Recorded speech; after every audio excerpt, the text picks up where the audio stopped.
The Great God Pan by Arthur Machen. 1894. 1. The Experiment. I am glad you came, Clark. Very glad indeed. I was not sure you could spare the time. I was able to make arrangements for a few days. Things are not very lively just now. But have you no misgivings, Raymond? Is it absolutely safe? The two men were slowly pacing the terrace in front of Dr. Raymond's house. The sun still hung above the western mountain line, but it shone with a dull red glow that cast no shadows, and all the air was quiet. A sweet breath came from the great wood on the hillside above, and with it, at intervals, the soft murmuring call of the wild doves. Below, in the long lovely valley, the river wound in and out between the lonely hills, and, as the sun hovered and vanished into the west, a faint mist, pure white, began to rise from the hills. Dr. Raymond turned sharply to his friend. Safe. Of course it is. In itself the operation is a perfectly simple one. Any surgeon could do it. And there is no danger at any other stage. None. Absolutely no physical danger whatsoever, I give you my word. You are always timid, Clark, always. But you know my history. I have devoted myself to transcendental medicine for the last 20 years. I have heard myself called quack and charlatan and impostor, but all the while I knew I was on the right path. 5 years ago I reached the goal, and since then every day has been a preparation for what we shall do tonight. I should like to believe it is all true. Clark knit his brows, and looked doubtfully at Drive. Raymond, are you perfectly sure, Raymond, that your theory is not a phantasmagoria? A splendid vision, certainly, but a mere vision after all. Dr. Raymond stopped in his walk and turned sharply. He was a middle-aged man, gaunt and thin, of a pale yellow complexion, but as he answered Clark and faced him, there was a flush on his cheek. 1. Look about you, Clark. You see the mountain, and hill following after hill, as wave on wave. You see the woods and orchard, the fields of ripe corn, and the meadows reaching to the reed beds by the river. You see me standing here beside you, and hear my voice. But I tell you that all these things, yes, from that star that has just shone out in the sky to the solid ground beneath our feet. I say that all these are but dreams and shadows. The shadows that hide the real world from our eyes. There is a real world, but it is beyond this glamour and this vision, beyond these chases and heiress, dreams in a career, beyond them all as beyond a veil. I do not know whether any human being has ever lifted that veil. But I do know, Clark, that you and I shall see it lifted this very night from before another's eyes.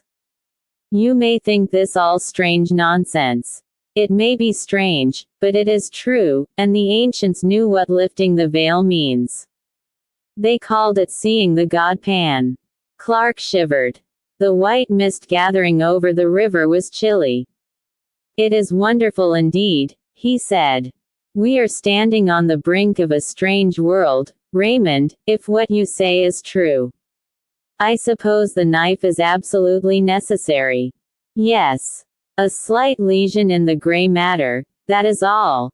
A trifling rearrangement of certain cells, a microscopical alteration that would escape the attention of 99 brain specialists out of 100. I don't want to bother you with shop, Clark.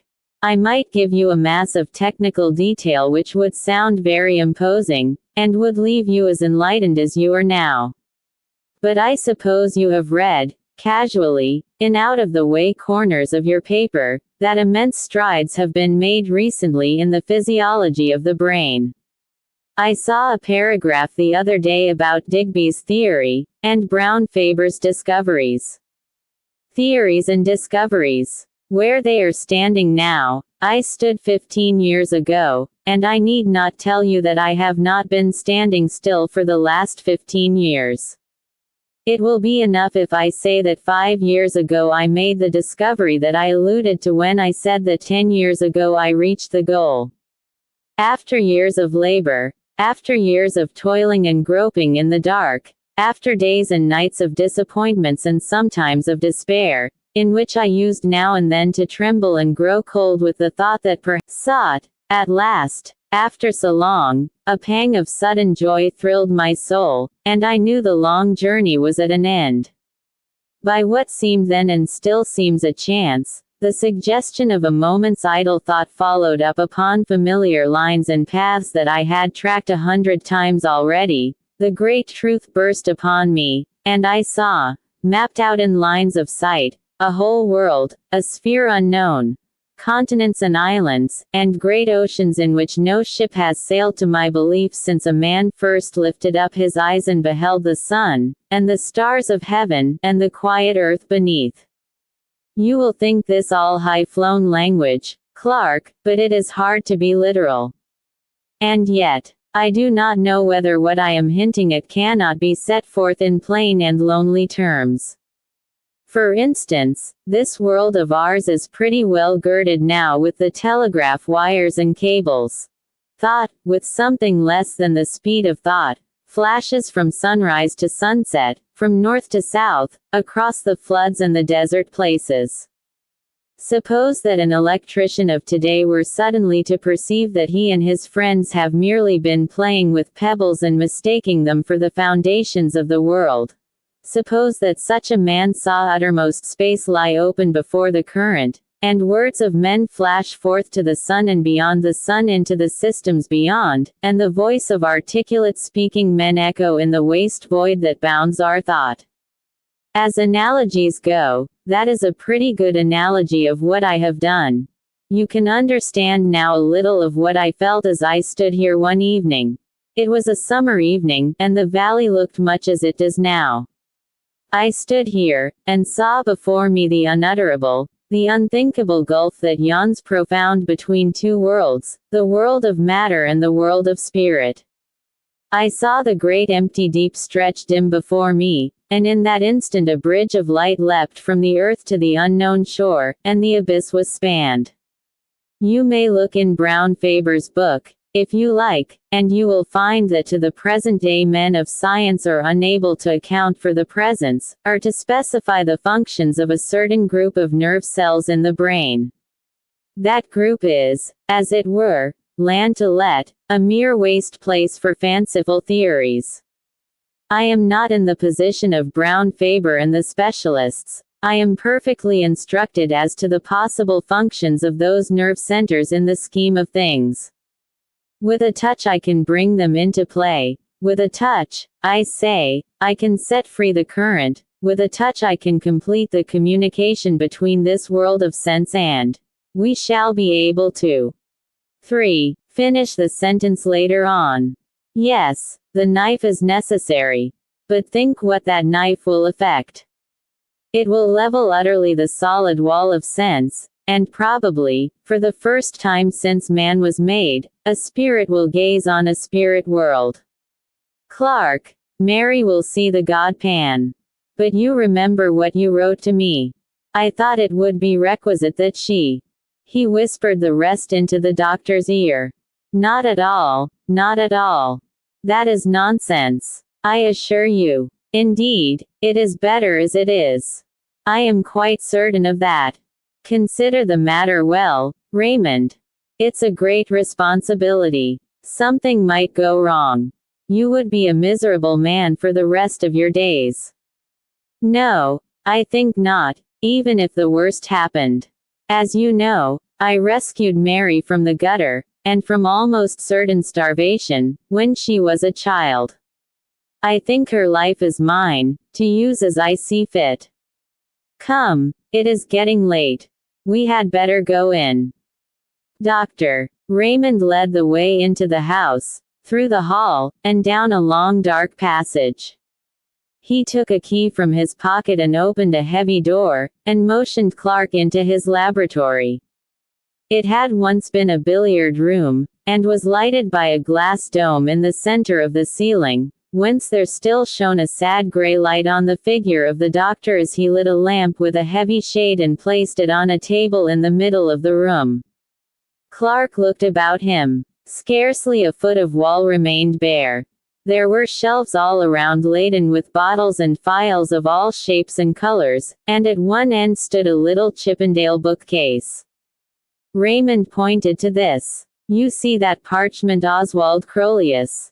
He was one of the first to show me the way, though I don't think he ever found it himself." That is a strange saying of his. And Clark were sitting. That was all, except an odd-looking chair at the furthest end of the room. Clark looked at it, and raised his eyebrows. "Yes, that is the chair," said Raymond. "We may as well place it in position." He got up and wheeled the chair to the light, and began raising and lowering it, letting down the seat, setting the back at various angles, and adjusting the footrest. It looked comfortable enough, and Clark passed his hand over the soft green velvet, as the doctor manipulated the levers. "Now, Clark, make yourself quite comfortable. I have a couple hours' work before me. I was obliged to leave certain matters to the last." Raymond went to the stone slab, and Clark watched him drearily as he bent over a row of phials and lit the flame under the crucible. The doctor had a small hand lamp, shaded as the larger one, on a ledge above his apparatus, and Clark, who sat in the shadows, looked down at the great shadowy room, wondering at the bizarre effects of brilliant light and undefined darkness contrasting with one another.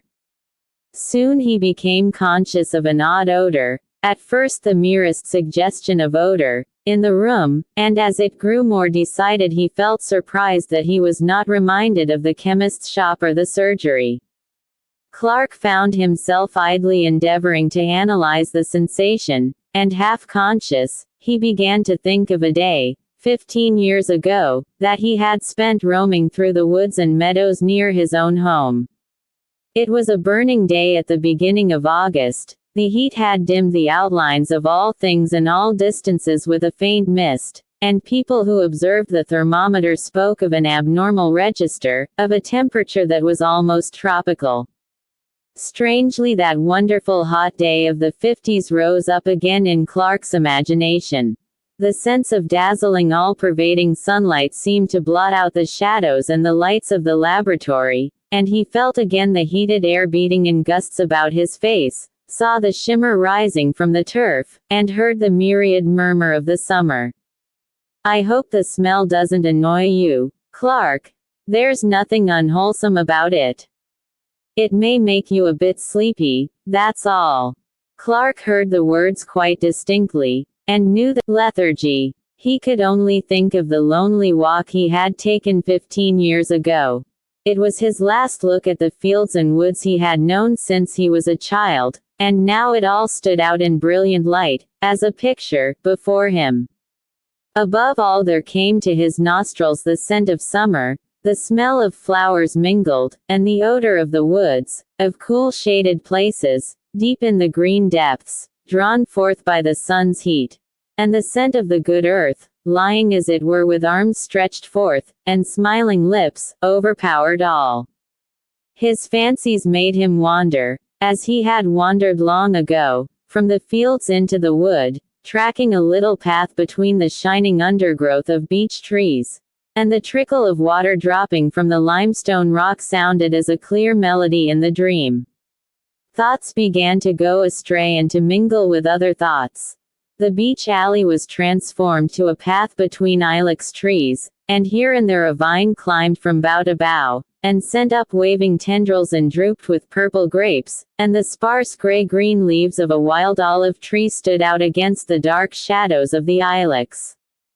Clark, in the deep folds of dream, was conscious that the path from his father's house had led him into an undiscovered country, and he was wondering at the strangeness of it all, when suddenly, in place of the hum and murmur of the summer, an infinite silence seemed to fall on all things, and the wood was hushed, and for a moment in time he stood face to face there with a presence, that was neither man nor beast, neither the living nor the dead, but all things mingled, the form of all things but devoid of all form.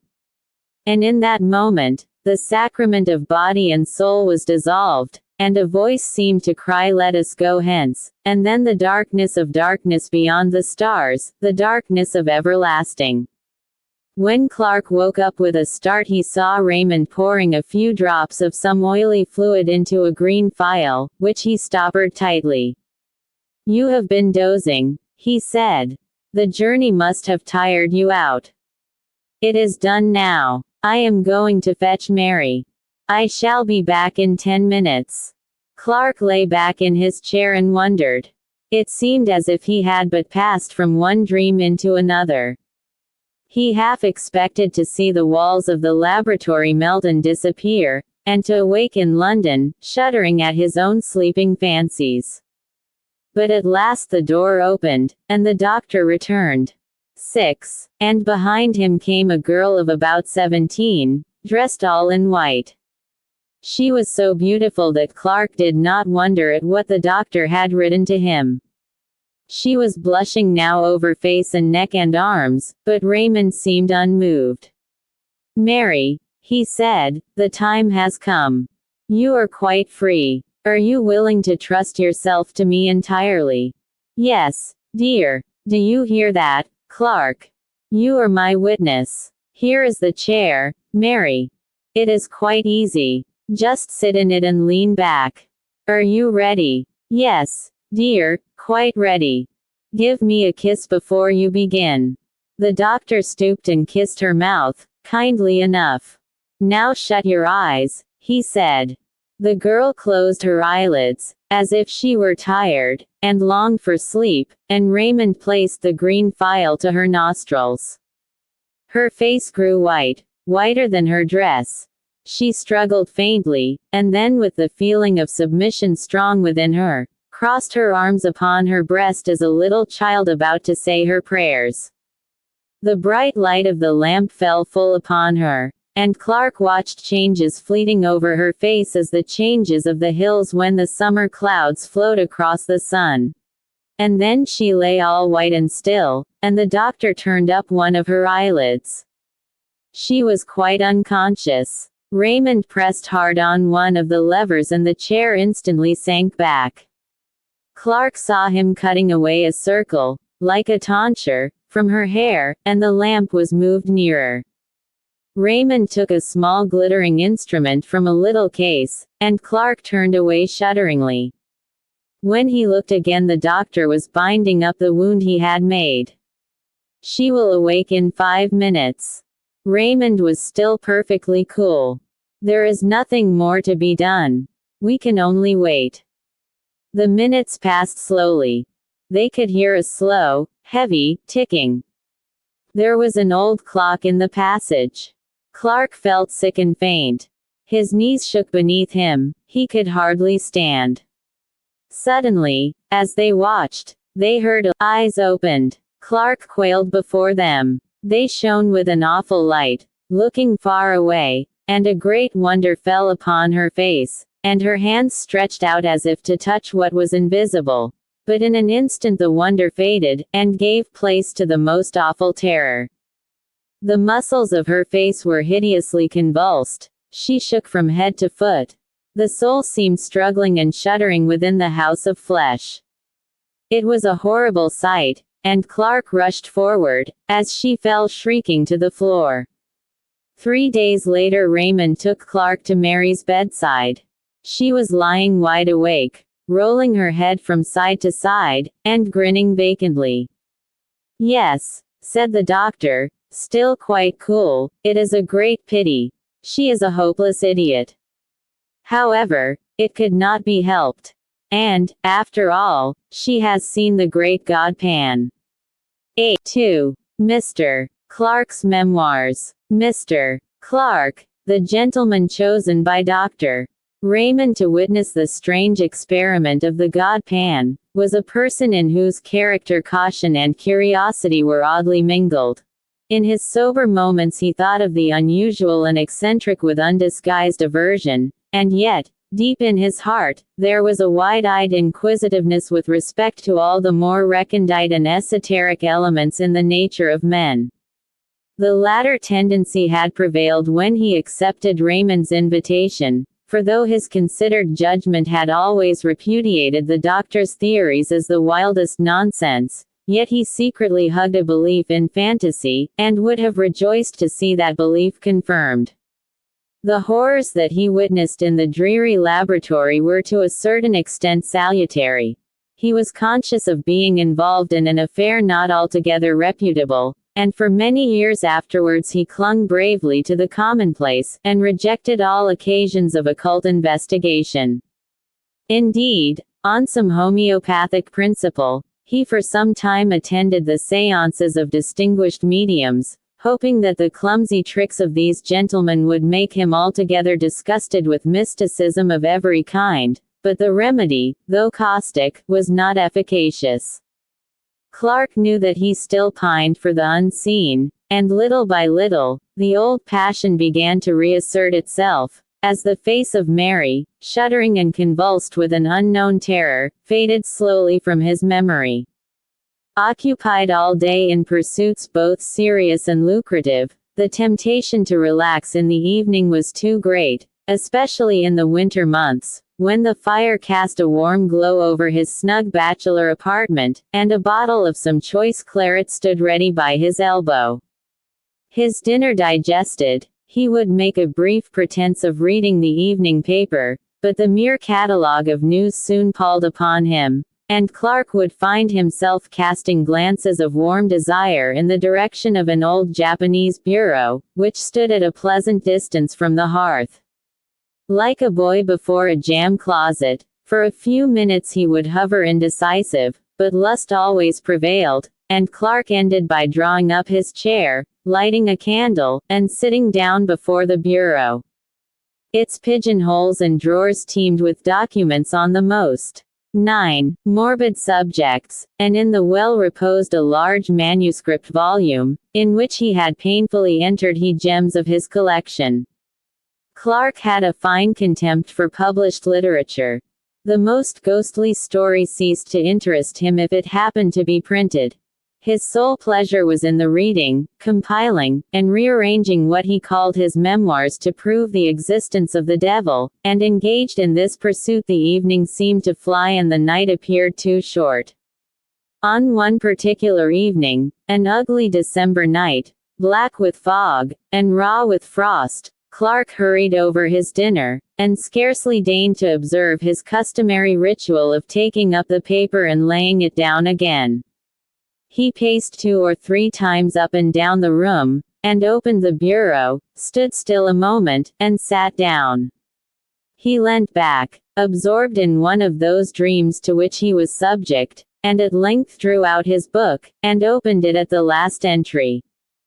There were 3 or 4 pages densely covered with Clark's round, set penmanship, and at the beginning he had written in a somewhat larger hand: "Singular narrative told me by my friend, Drive Phillips. He assures me that all the facts related therein are strictly and wholly true, but refuses to give either the surnames of the persons concerned, or the place where these extraordinary events occurred."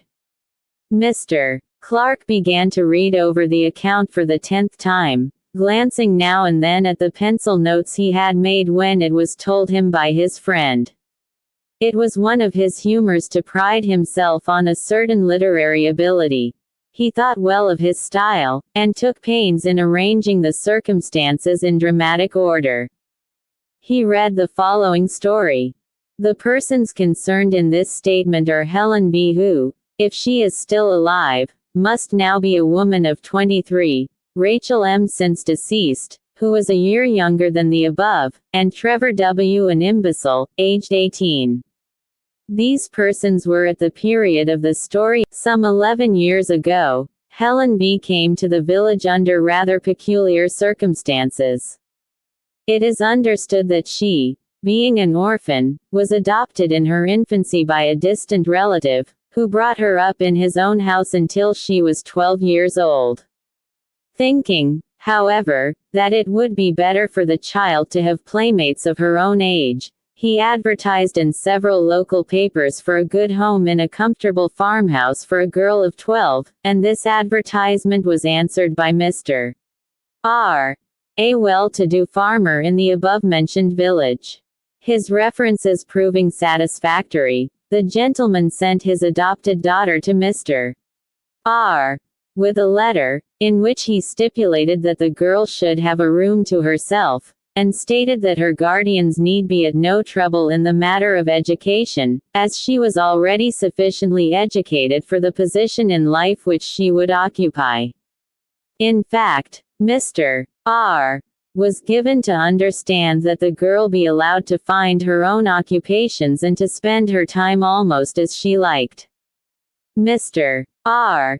duly met her at the nearest station, a town 7 miles away from his house, and seems to have remarked nothing extraordinary about the child except that she was reticent as to her former life and her adopted father. She was, however, of a very different type from the inhabitants of the village. Her skin was a pale, clear olive, and her features were strongly marked, and of a somewhat foreign character.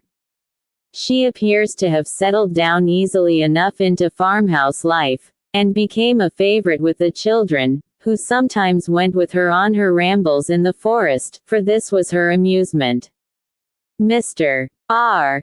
states that he has known her to go out by herself directly after their early breakfast, and not return till after dusk, and that, feeling uneasy at a young girl being out alone for so many hours, he communicated with her adopted father, who replied in a brief note that Helen must do as she chose.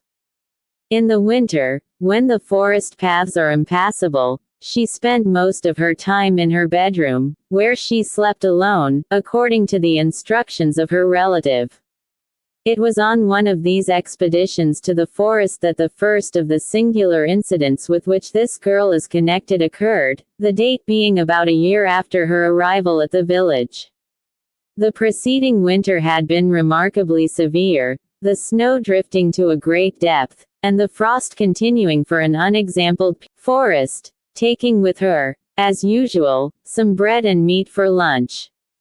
She was seen by some men in the fields making for the old Roman road, a green causeway which traverses the highest part of the wood, and they were astonished to observe that the girl had taken off her hat, though the heat of the sun was already tropical. As it happened, a laborer, Joseph W. by name, was working in the forest near the Roman road, and at 12 o'clock his little son, Trevor, brought the man his dinner of bread and cheese. After the meal, the boy, who was about 7 years old at the time, left his father at work, and, as he said, went to look for flowers in the wood, and the man, who could hear him shouting with delight at his discoveries, felt no uneasiness. Suddenly, however, he was horrified at hearing the most dreadful screams, evidently the result of great terror, proceeding from the direction in which his son had gone, and he hastily threw down his tools and ran to see what had happened. Tracing his path by the sound, he met the little boy, who was running headlong, and was evidently terribly frightened, and on questioning him the man elicited that after picking a posy of flowers he felt tired, and lay down on the grass and fell asleep. He was suddenly awakened, as he stated, by a peculiar noise, a sort of singing he called it, and on peeping through the branches he saw Helen B. playing on the grass with a strange naked man, who he seemed unable to describe more fully. He said he felt dreadfully frightened and ran away crying for his father. Joseph W. proceeded in the direction indicated by his son, and found Helen B. sitting on the grass in the middle of a glade or open space left by charcoal burners. He angrily charged her with frightening his little boy, but she entirely denied the accusation and laughed at the child's story of a strange man, to which he himself did not attach much credence.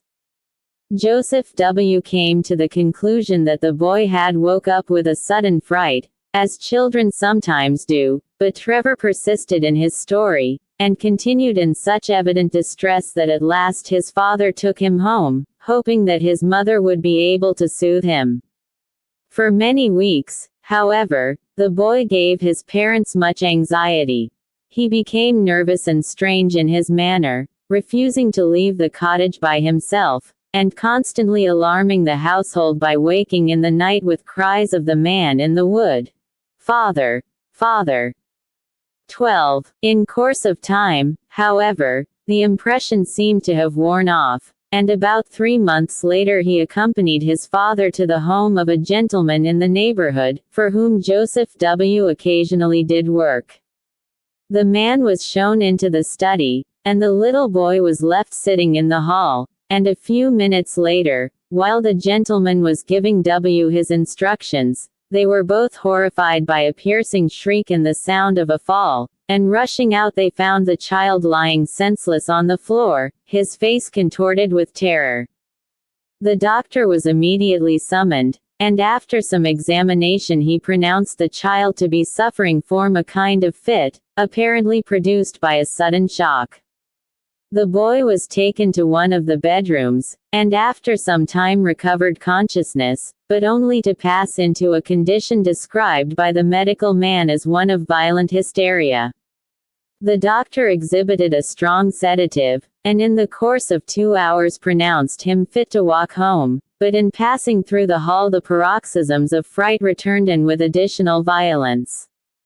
The father perceived that the child was pointing at some object, and heard the old cry, "The man in the wood," and looking in the direction indicated saw a stone head of grotesque appearance, which had been built into the wall above one of the doors.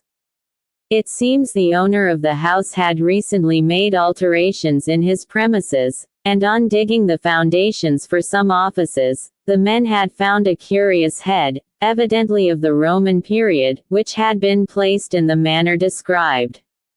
The head is pronounced by the most experienced archaeologists of the district to be that of a faun or satyr. Dr. Phillips tells me that he has seen the head in question, and assures me that he has never received such a vivid presentment of intense evil. From whatever cause arising, this second shock seemed too severe for the boy Trevor, and at the present date he suffers from a weakness of intellect, which gives but little promise of amending. The matter caused a good deal of sensation at the time, and the girl Helen was closely questioned by Mr. R. But to no purpose, she steadfastly denying that she had frightened or in any way molested Trevor. The second event with which this girl's name is connected took place about 6 years ago, and, at the beginning of the summer of 1882, Helen contracted a friendship of a peculiarly intimate character with Rachel M., the daughter of a prosperous farmer in the neighborhood. This girl, who was a year younger than Helen, was considered by most people to be the prettier of the two, though Helen's features had to a great extent softened as she became older. The two girls, who were together on every available opportunity, presented a singular contrast, the one with her clear, olive skin and almost Italian appearance, and the other of the proverbial red and white of our rural districts. It must be stated that the payments made to Mr. R. for the maintenance of Helen were known in the village for their excessive liberality, and the impression was general that she would one day inherit a large sum of money from her relative. The parents of Rachel were therefore not averse from their daughter's friendship with the girl, and even encouraged the intimacy, though they now bitterly regret having done so. Helen still retained her extraordinary fondness for the forest, and on several occasions Rachel accompanied her, the two friends setting out early in the morning, and remaining in the wood until dusk. Once or twice after these excursions Mrs. M. thought her daughter's manner rather peculiar. She seemed languid and dreamy, and as it has been expressed, different from herself, but these peculiarities seem to have been thought too trifling for remark. One evening, however, After Rachel had come home, her mother heard a noise which sounded like suppressed weeping in the girl's room, and on going in found her lying, half undressed, upon the bed, evidently in the greatest distress. As soon as she saw her mother, she exclaimed, "Ah, mother, mother, why did you let me go to the forest with Helen?"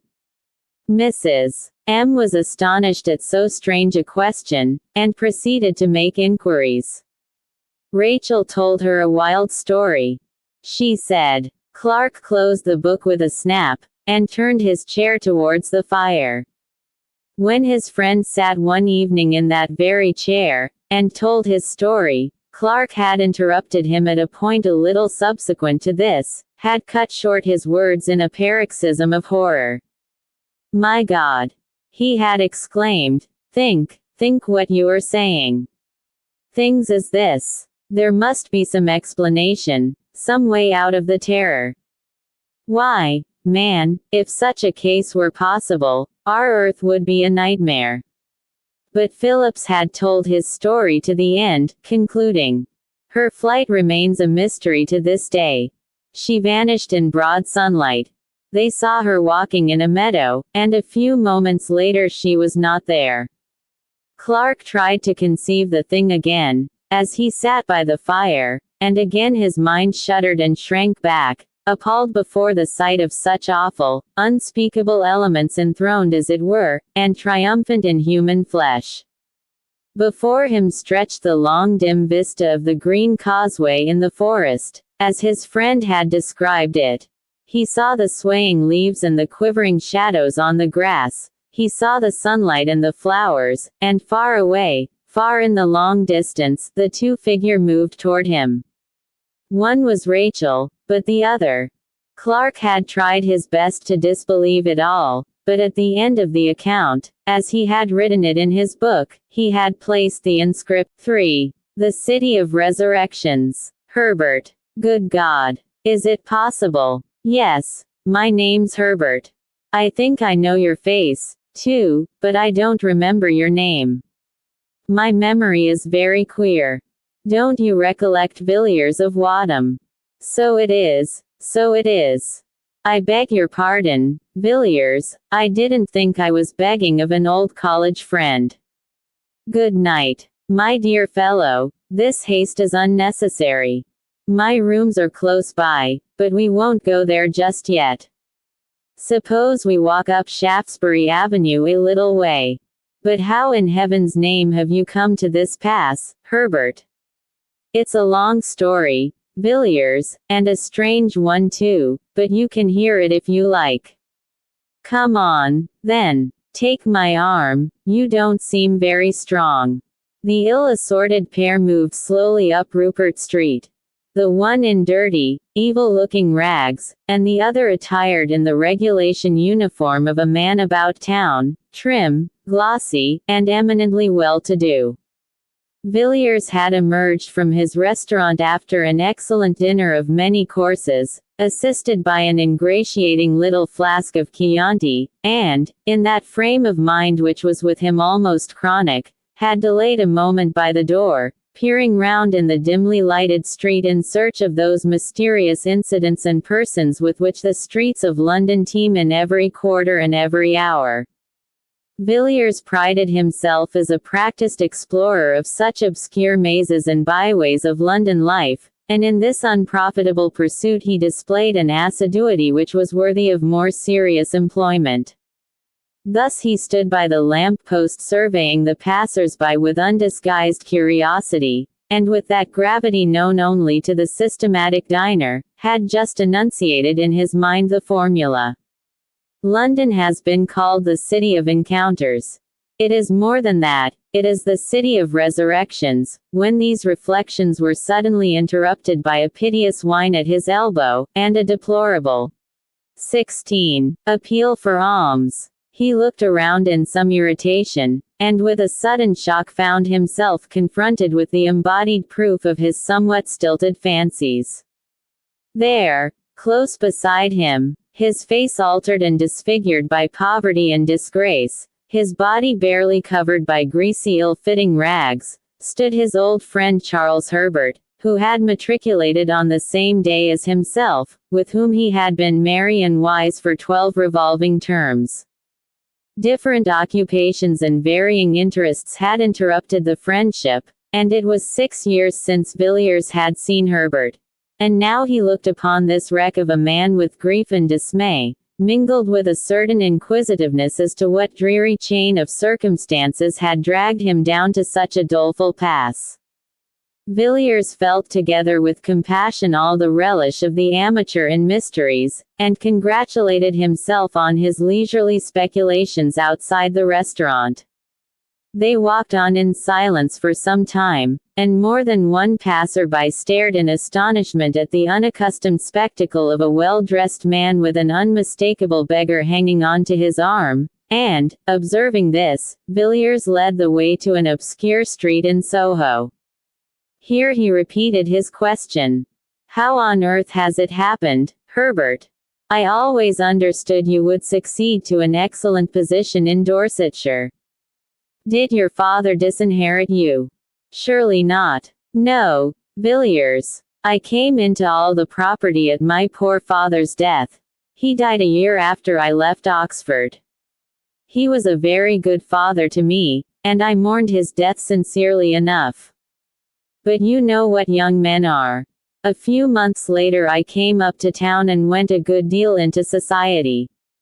Of course I had excellent introductions, and I managed to enjoy myself very much in a harmless sort of way.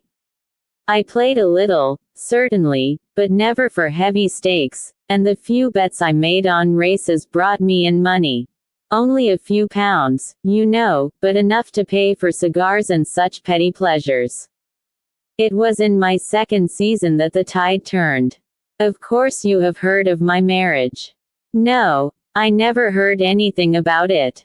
17. "Yes, I married Villiers.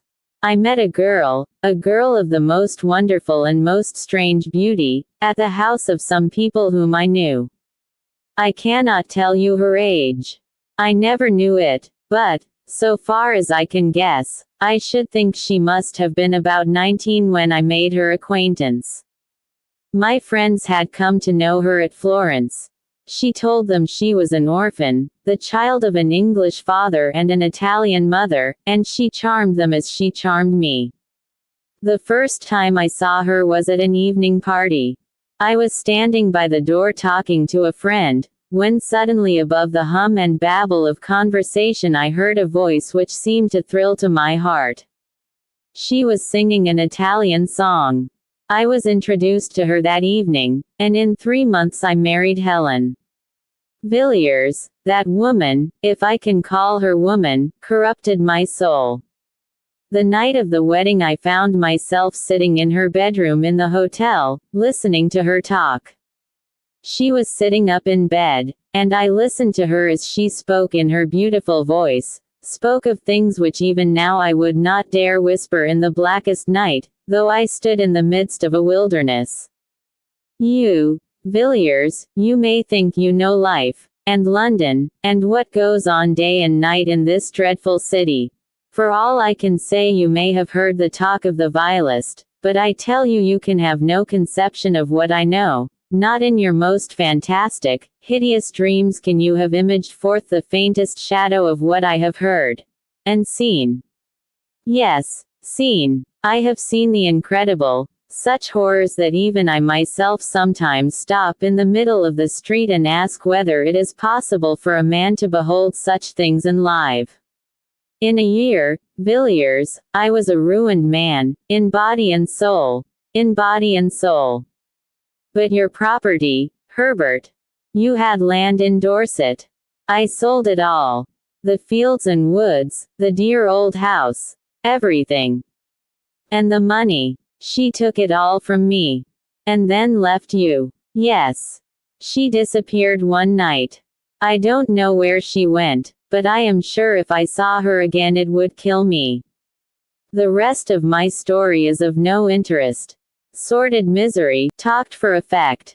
But I have not told you half. I could tell you certain things which would convince you, but you would never know a happy day again. You would pass the rest of your life, as I pass mine, a haunted man, a man who has seen hell. Villiers took the unfortunate man to his rooms, and gave him a meal. Herbert could eat little, and scarcely touch the glass of wine set before him. He sat moody and silent by the fire, and seemed relieved when Villiers sent him away with a small present of money. "By the way, Herbert," said Villiers, as they parted at the door, "what was your wife's name?" "You said Helen, I think." "Helen what?" "The name she passed under when I met her was Helen Vaughan, but what her real name was I can't say." "I don't think she had a name." No, not in that sense. Only human beings have names, Villiers. I can't say any more. Goodbye. Yes, I will not fail to call if I see any way in which you can help me. Good night." The man went out into the bitter night, and Villiers returned to his fireside. There was something about Herbert which shocked him inexpressibly. Not his poor rags nor the marks which poverty had set upon his face, but rather an indefinite terror which hung about him like a mist. He had acknowledged that he himself was not devoid of blame. The woman, he had avowed, had corrupted him body and soul, and Villiers felt that this man, once his friend, had been an actor in scenes evil beyond the power of words. His story needed no confirmation. He himself was the embodied proof of it. Villiers mused curiously over the story he had heard, and wondered whether he had heard both the first and the last of it. No, he thought, certainly not the last, probably only the beginning. A case like this is like a nest of Chinese boxes. You open one after the other and find a quainter workmanship in every box. Most likely poor Herbert is merely one of the outside boxes. There are stranger ones to follow. Villiers could not take his mind away from Herbert and his story. A few days later he saw at his club a gentleman of his acquaintance, named Austin, who was famous for his intimate knowledge of London life, both in its tenebrous and luminous phases. Villiers, still full of his encounter in Soho and its consequences, thought Austin might possibly be able to shed some light on Herbert's history, and so after some casual talk he suddenly put the question. "Do you happen to know anything of a man named Herbert?" "Charles Herbert." Austin turned round sharply and stared at Villiers with some astonishment. "Charles Herbert. Weren't you in town 3 years ago?" "No, then you have not heard of the Paul Street case. It caused a good deal of sensation at the time." "What was the case?" "Well, a gentleman, a man of very good position, was found dead, stark dead, in the area of a certain house in Paul Street, off Tottenham Court Road. Of course the police did not make the discovery. If you happen to be sitting up all night and have a light in your window, the constable will ring the bell, but if you happen to be lying dead in somebody's area, you will be left alone." In this instance, as in many others, the alarm was raised by some kind of vagabond. I don't mean a common tramp, or a public house loafer, but a gentleman, whose business or pleasure, or both, made him a spectator of the London streets at 5 o'clock in the morning. This individual was, as he said, going home, it did not appear whence or whither, and had occasion to pass through Paul Street between 4 and 5 a.m. Something or other caught his eye at number 20. He said, absurdly enough, that the house had the most unpleasant physiognomy he had ever observed, but, at any rate, he glanced down the area and was a good deal astonished to see a man lying on the stones, his limbs all huddled together, and his face turned up. Our gentleman thought his face looked peculiarly ghastly, and so set off at a run in search of the nearest policeman. The constable was at first inclined to treat the matter lightly, suspecting common drunkenness. However, he came, and after looking at the man's face, changed his tone, quickly enough. The early bird, who had picked up this fine worm, was sent 20 off for a doctor, and the policeman rang and knocked at the door till a slatternly servant girl came down looking more than half asleep. The constable pointed out the contents of the area to the maid, who screamed loudly enough to wake up the street, but she knew nothing of the man, had never seen him at the house, and so forth. Meanwhile, the original discoverer had come back with a medical man, and the next thing was to get into the area. The gate was open, so the whole quartet stumped down the steps. The doctor hardly needed a moment's examination. He said the poor fellow had been dead for several hours, and it was then the case began to get interesting. The dead man had not been robbed, and in one of his pockets were papers identifying him as a man of good family and means, a favorite in society, and nobody's enemy, as far as could be known. I don't give his name, Villiers, because it has nothing to do with the story, and because it is no good raking up these affairs about the dead when there are no relations living. The next curious point was that the medical men couldn't agree as to how he met his death. There were some slight bruises on his shoulders, but they were so slight that it looked as if he had been pushed roughly out of the kitchen door, and not thrown over the railings from the street or even dragged down the steps.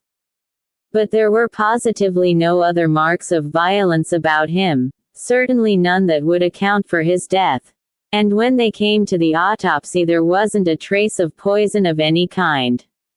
Of course the police wanted to know all about the people at number 20, and here again, so I have heard from private sources, one or two other very curious points came out.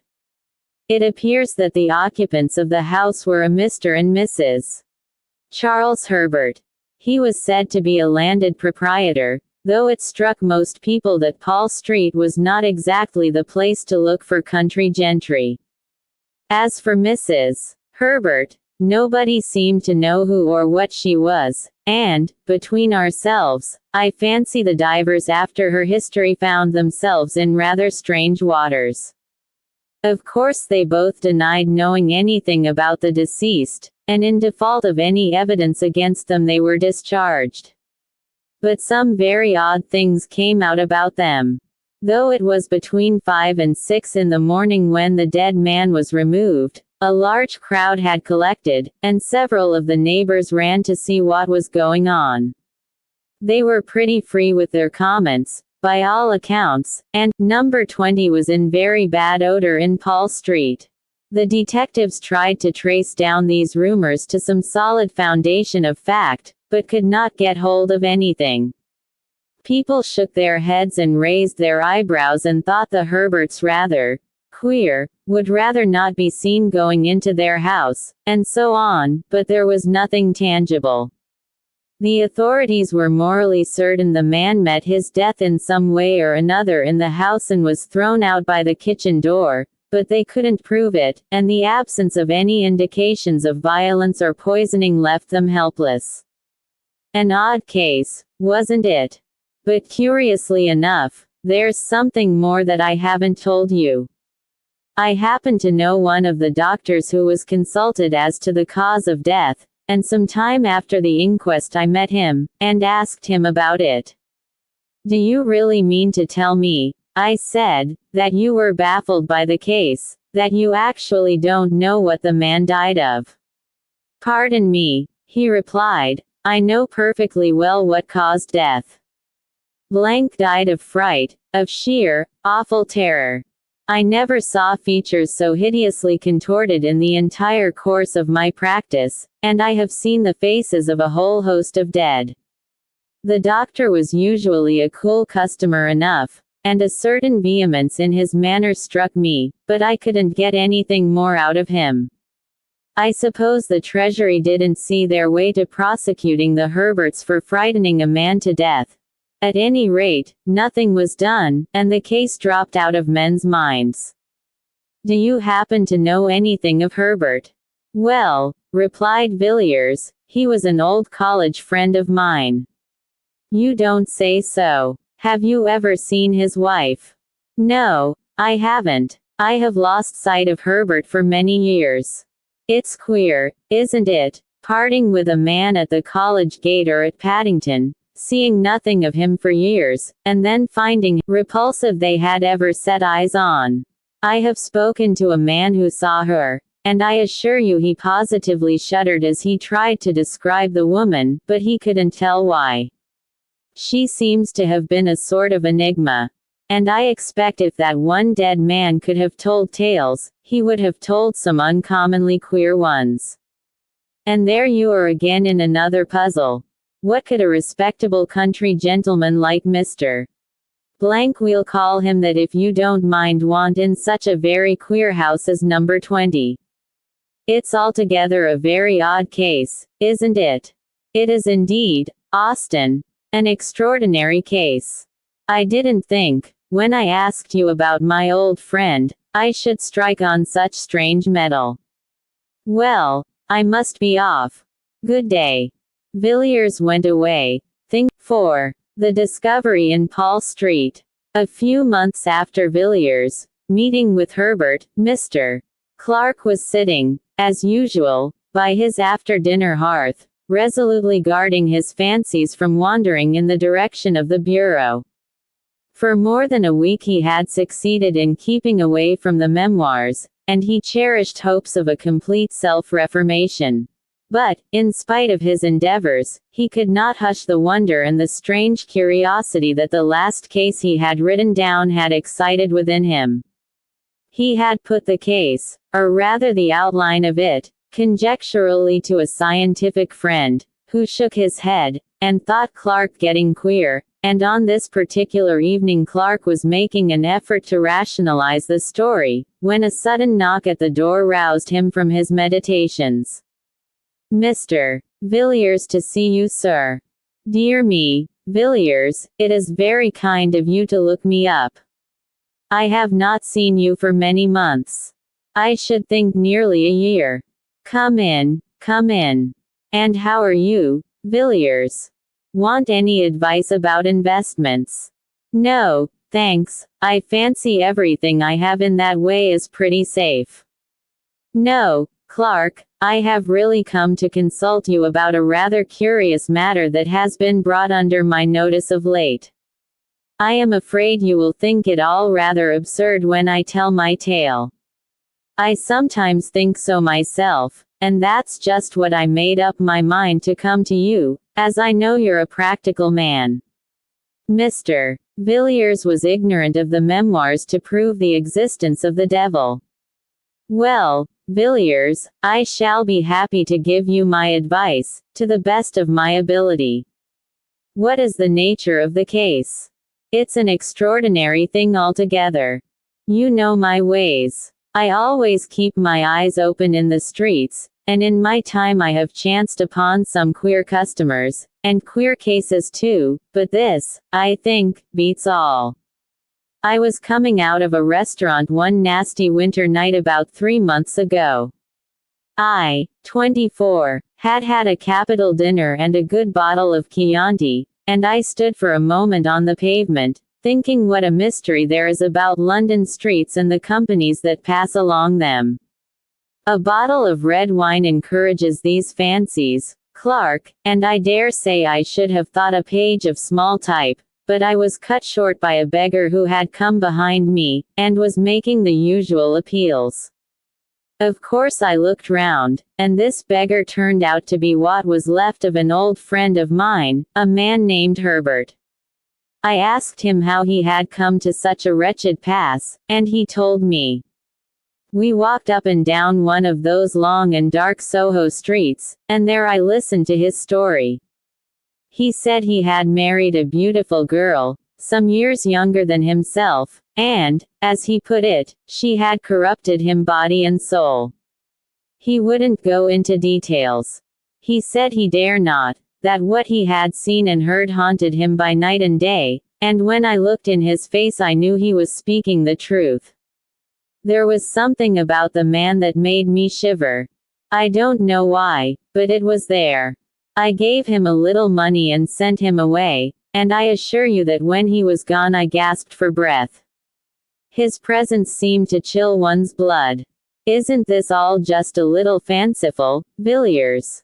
I suppose the poor fellow had made an imprudent marriage, and, in plain English, gone to the bad.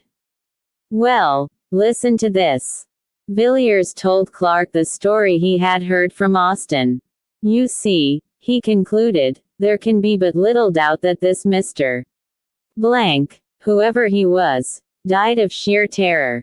He saw something so awful, so terrible, that it cut short his life.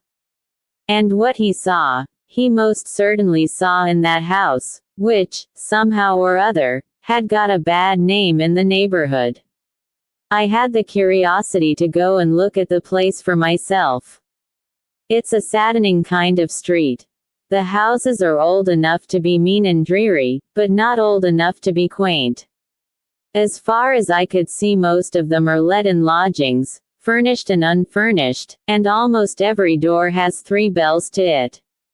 Here and there the ground floors have been made into shops of the commonest kind. It is a dismal street in every way. I found number 20 was to let, and I went to the agents and got the key. Of course I should have heard nothing of the Herberts in that quarter, but I asked the man, fair and square, how long they had left the house and whether minute, and told me the Herberts had left immediately after the unpleasantness, as he called it, and since then the house had been empty. Mr. Villiers paused for a moment. I have always been rather fond of going over empty houses. There's a sort of fascination about the desolate empty rooms, with the nails sticking in the walls, and the dust thick upon the window sills. But I didn't enjoy going over number 20, Paul Street. I had hardly put my foot inside the passage when I noticed a queer, heavy feeling about the air of the house. Of course all empty houses are stuffy, and so forth, but this was something quite different. I can't describe it to you, but it seemed to stop the breath. I went into the front room and the back room, and the kitchens downstairs. They were all dirty and dusty enough, as you would expect, but there was something strange about them all. I couldn't define it to you, I only know I felt queer. It was one of the rooms on the first floor, though, that was the worst. It was a largish room, and once on a time the paper must have been cheerful enough, but when I saw it, paint, paper, and everything were most doleful. But the room was full of horror. I felt my teeth grinding as I put my hand on the door, and when I went in, I thought I should have fallen fainting to the floor. However, I pulled myself together, and stood against the end wall, wondering what on earth there could be about the room to make my limbs tremble, and my heart beat as if I were at the hour of death. In one corner there was a pile of newspapers littered on the floor, and I began looking at them. They were papers of 3 or 4 years ago, some of them half torn, and some crumpled as if they had been used for packing. I turned the whole pile over, and amongst them I found a curious drawing. I will show it to you presently. But I couldn't stay in the room. I felt it was overpowering me. I was thankful to come out, safe and sound, into the open air. People stared at me as I walked along the street, and one man said I was drunk. I was staggering about from one side of the pavement to the other, and it was as much as I could do to take the key back to the agent and get home. I was in bed for a week, suffering from what my doctor called nervous shock and exhaustion. One of those days I was reading the evening paper, and happened to notice a paragraph headed, "Locked for several days," and a dead man in his chair when they broke in. The deceased, said the paragraph, was known as Charles Herbert, and is believed to have been once a prosperous country gentleman. His name was familiar to the public 3 years ago in connection with the mysterious death in Paul Street, Tottenham Court Road, the deceased being the tenant of the house number 20, in the area of which a gentleman of good position was found dead under circumstances not devoid of suspicion. A tragic ending, wasn't it? But after all, if what he told me were true, which I am sure it was, the man's life was all a tragedy, and a tragedy of a stranger sort than they put on the boards. And that is the story, is it? Said Clark musingly. Yes, that is the story. Well, really, Villiers, I scarcely know what to say about it. There are, no doubt, circumstances in the case which seem peculiar, the finding of the dead man in the area of Herbert's house, for instance, and the extraordinary opinion of the physician as to the cause of death. But, after all, it is conceivable that the facts may be explained in a straightforward manner. As to your own sensations, when you went to see the house, I would suggest that they were due to a vivid imagination. You must have been brooding, in a semi-conscious way, over what you had heard. I don't exactly see what more can be said or done in the matter. You evidently think there is a mystery of some kind, but Herbert is dead. Where then do you propose to look? I propose to look for the woman whom he married. She is the mystery. The two men sat silent by the fireside. Clark secretly congratulating himself on having successfully kept up the he said, starting slightly, I forgot I had something to show you. You remember my saying that I had found a rather curious sketch amongst the pile of old newspapers at the house in Paul Street. Here it is. Villiers drew out a small thin parcel from his pocket. It was covered with brown paper, and secured with string, and the knots were troublesome. In spite of himself, Clark felt inquisitive. He bent forward on his chair as Villiers painfully undid the string, and unfolded the outer covering. Inside was a second wrapping of tissue, and Villiers took it off and handed the small piece of paper to Clark without a word. There was dead silence in the room for 5 minutes or more. The two men sat so still that they could hear the ticking of the tall old-fashioned clock that stood outside in the hall, and in the mind of one of them the slow monotony of sound woke up a far, far memory. He was looking intently at the small pen and ink sketch of the woman's head.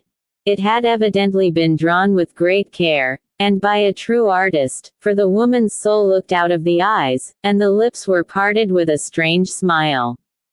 Clark gazed still at the face. It brought to his memory one summer evening, long ago. He saw again the long lovely valley, the river winding between the hills, the meadows and the cornfields, the dull red sun, and the cold white mist rising from the water. He heard a voice speaking to him across the waves of many years, and saying, Clark, Mary will see the god Pan. And then he was standing in the grim room beside the doctor, listening to the heavy ticking of the clock, waiting and watching the figure lying on the green char beneath the lamplight.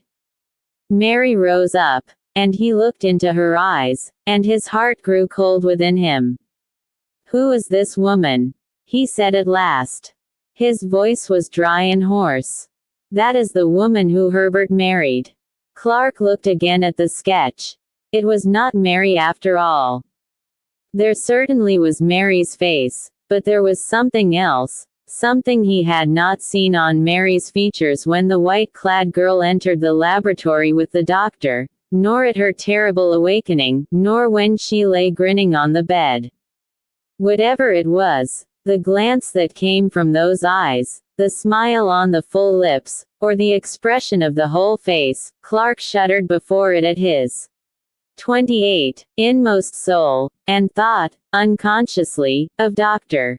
Phillips' words, the most vivid presentment of evil I have ever seen. He turned the paper over mechanically in his hand and glanced at the back. Good God, Clark, what is the matter? You are as white as death. Villiers had started wildly from his chair, as Clark fell back with a groan, and let the paper drop from his hands. I don't feel very well, Villiers, I am subject to these attacks. Pour me out a little wine. Thanks, that will do. I shall feel better in a few minutes. Villiers picked up the fallen sketch and turned it over as Clark had done. You saw that, he said. That's how I identified it as being a portrait of Herbert's wife, or I should say his widow. How do you feel now? Better, thanks. It was only a passing faintness. I don't think I quite catch your meaning. What did you say enabled you to identify the picture? This word, Helen, was written on the back. Didn't I tell you her name was Helen? Yes. Helen Vaughn. Clark groaned. There could be no shadow of doubt. Now, don't you agree with me, said Villiers, that in the story I have told you tonight, and in the part this woman plays in it, there are some very strange points? Yes, Villiers, Clark muttered, it is a strange story indeed. A strange story indeed. You must give me time to think it over. I may be able to help you or I may not. Must you be going now? Well, 5. The letter of advice. Do you know, Austin, said Villiers, as the two friends were pacing sedately along Piccadilly one pleasant morning in May, do you know I am convinced that what you told me about Paul Street and the Herberts is a mere episode in an extraordinary history. I may as well confess to you that when I asked you about Herbert a few months ago I had just seen him. You had seen him. Where? He begged of me in the street one night. He was in the most pitiable plight, but I recognized the man, and I got him to tell me his history, or at least the outline of it. In brief, it amounted to this. He had been ruined by his wife. In what manner? He would not tell me. He would only say that she had destroyed him, body and soul. The man is dead now. And what has become of his wife? Ah, that's what I should like to know, and I mean to find her sooner or later. I know a man named Clark, a dry fellow, in fact a man of business, but shrewd enough. You understand my meaning. Not shrewd in the mere business sense of the word, but a man who really knows something about men and life. Well, I laid the case before him, and he was evidently impressed. He said it needed consideration, and asked me to come again in the course of a week. A few days later I received this extraordinary letter. Austin took the envelope, drew out the letter, and read it curiously.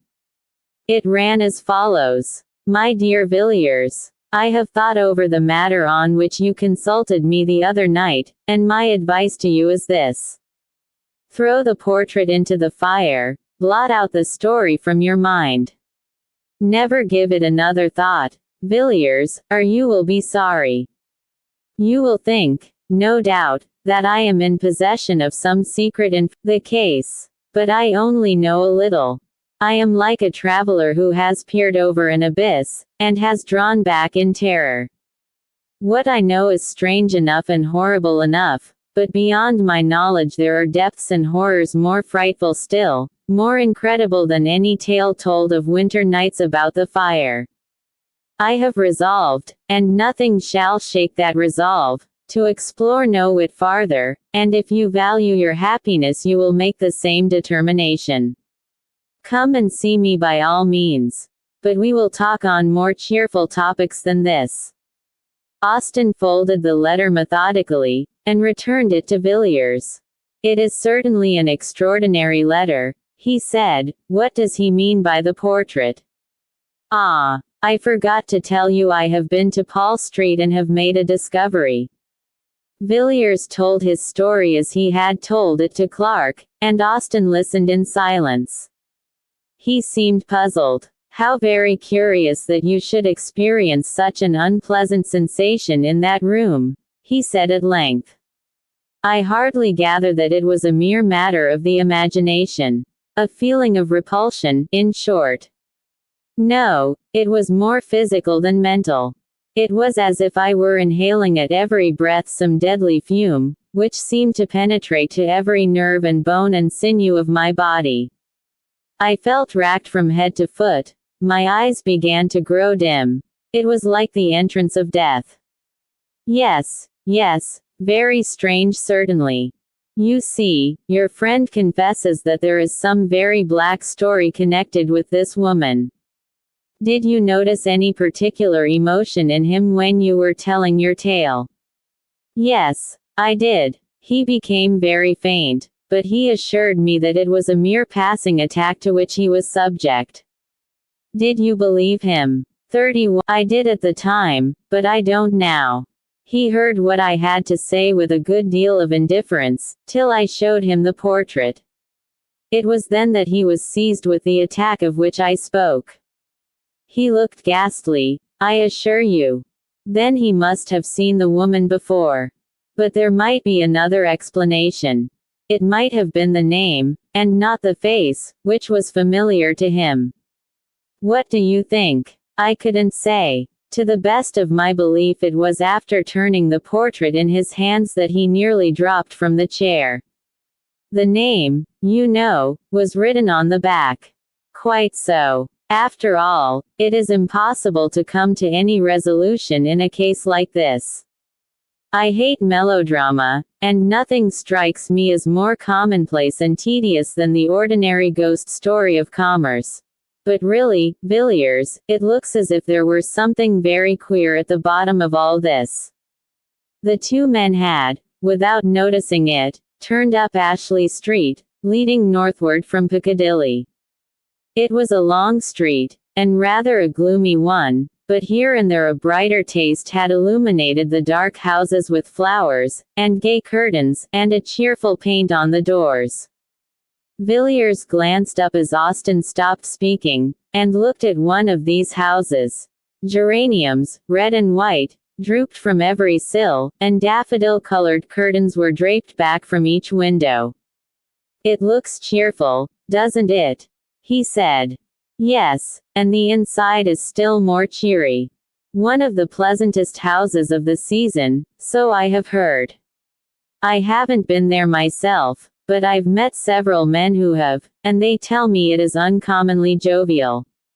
"Whose house is it?" Mrs. Beaumont's." "And who is she?" "I couldn't tell you. I have heard she comes from South America, but after all, who she is of little consequence. She has some wonderful claret, really marvelous wine, which must have cost a fabulous sum. Lord Argentine was telling me about it. He was there last Sunday evening. He assures me he has never tasted such a wine, and Argentine, as you know, is an expert. By the way, that reminds me, she must be an oddish sort of woman, this Mrs. Beaumont." Argentine asked her how old the wine was, and what do you think she said? "About 1,000 years, I believe." Lord Argentine thought she was chaffing him, you know, but when he laughed she said she was speaking quite seriously and offered to show him the jar. Of course, he couldn't say anything more after that. But it seems rather antiquated for a beverage, doesn't it? "Why, here we are at my rooms. Come in, won't you?" "Thanks, I think I will. I haven't seen the curiosity shop for a while." It was a room furnished richly, yet oddly, where every jar and bookcase and table, and every rug and jar and ornament seemed to be a thing apart, preserving each its own individuality. "Anything fresh lately?" said Villiers after a while. "No, I think not. You saw those queer jugs, didn't you?" "I thought so. I don't think I have come across anything for the last few weeks." Austin glanced around the room from cupboard to cupboard, from shelf to shelf, in search of some new oddity. His eyes fell at last on an odd chest, pleasantly and quaintly carved, which stood in a dark corner of the room. "Ah," he said, "I was forgetting, I have got something to show you." Austin unlocked the chest, drew out a thick quarto volume, laid it on the table, and resumed the cigar he had put down. "Did you know Arthur Mayrick the painter, Villiers?" "A little. What did he die of?" "I don't know. He was an intimate friend of mine, and a thoroughly good fellow. He used to come here and talk to me for hours, and he was one of the best talkers I have met. He could even talk about painting, and that's more than can be said of most painters. About 18 months ago he was feeling rather overworked, and partly at my suggestion he went off on a sort of roving expedition, with no very definite end or aim about it. I believe New York was to be his first port, but I never heard from him. 3 months ago I got this book, with a very civil letter from an English doctor practicing at Buenos Aires, stating that he had attended the late Mr. Merrick during his illness, and that the deceased had expressed an earnest wish that the enclosed packet should be sent to me after his death. That was all. And haven't you written for further particulars? I have been thinking of doing so. You would advise me to write to the doctor? Certainly. And what about the book? It was sealed up when I got it. I don't think the doctor had seen it. It is something very rare. Merrick was a collector, perhaps. No, I think not, hardly a collector. Now, what do you think of these Ainu jugs? They are peculiar, but I like them. But aren't you going to show me poor Merrick's legacy? Yes, to be sure. The fact is, it is rather a peculiar sort of thing, and I haven't shown it to anyone. I wouldn't say anything about it if I were you. There it is. Villiers took the book, and opened it at haphazard. It isn't a printed volume, then, he said. Villiers turned to the first page. It was blank. The second bore a brief inscription, which he read. Silit per diem universus, nec sine horror secretus est. Lucid nocturnus ignibus, chorus Egypanum undique personature. Audientur et cantus tibiarum, et tinnitus symbolorum per aurum maritimum. On the third page was a design which made Villiers start and look up at Austin. He was gazing abstracted ly out of the window. Villiers turned page after page, absorbed, in spite of himself, in the frightful Walpurgis night of evil, strange monstrous evil, that the dead artist had set forth in hard black and white. The figures of fauns and satyrs and Egypans danced before his eyes, the darkness of the thicket, the dance on the mountain top, the scenes by lonely shores, in green vineyards, by rocks and desert places, passed before him. A world before which the human soul seemed to shrink back and shudder. Villiers whirled over the remaining pages. He had seen enough, but the picture on the last leaf caught his eye, as he almost closed the book. Austin. Well, what is it? Do you know who that is? It was a woman's face, alone on the white page. Know who it is? No, of course not. I do. Who is it? It is Mrs. Herbert. They are frightful. Lock the book up again, Austin. If I were you I would burn it. It must be a terrible companion even though it be in a chest. Yes, they are singular drawings.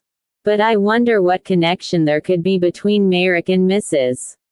Herbert, or what link between her and these designs. Ah, who can say? It is possible that the matter may end here, and we shall never know, but in my own opinion this Helen Vaughan, or Mrs. Herbert, is only the beginning. She will come back to London, Austin. Depend on it, she will come back, and we shall hear more about her then. I doubt it will be very pleasant. 6. The Suicides. Lord Argentine was a great favorite in London society. At 20 he had been a poor man, decked with the surname of an illustrious family, but forced to earn a livelihood as best he could, and the most speculative of money lenders would not have entrusted him with £50 on the chance of his ever changing his name for a title, and his poverty for a great fortune. His father had been near enough to the fountain of good things to secure one of the family livings, but the son, even if he had taken orders, would scarcely have obtained so much as this, and moreover felt no vocation for the ecclesiastical estate. Thus he fronted the world with no better armor than the bachelor's gown and the wits of a younger son's grandson, with which equipment he contrived in some way to make a very tolerable fight of it.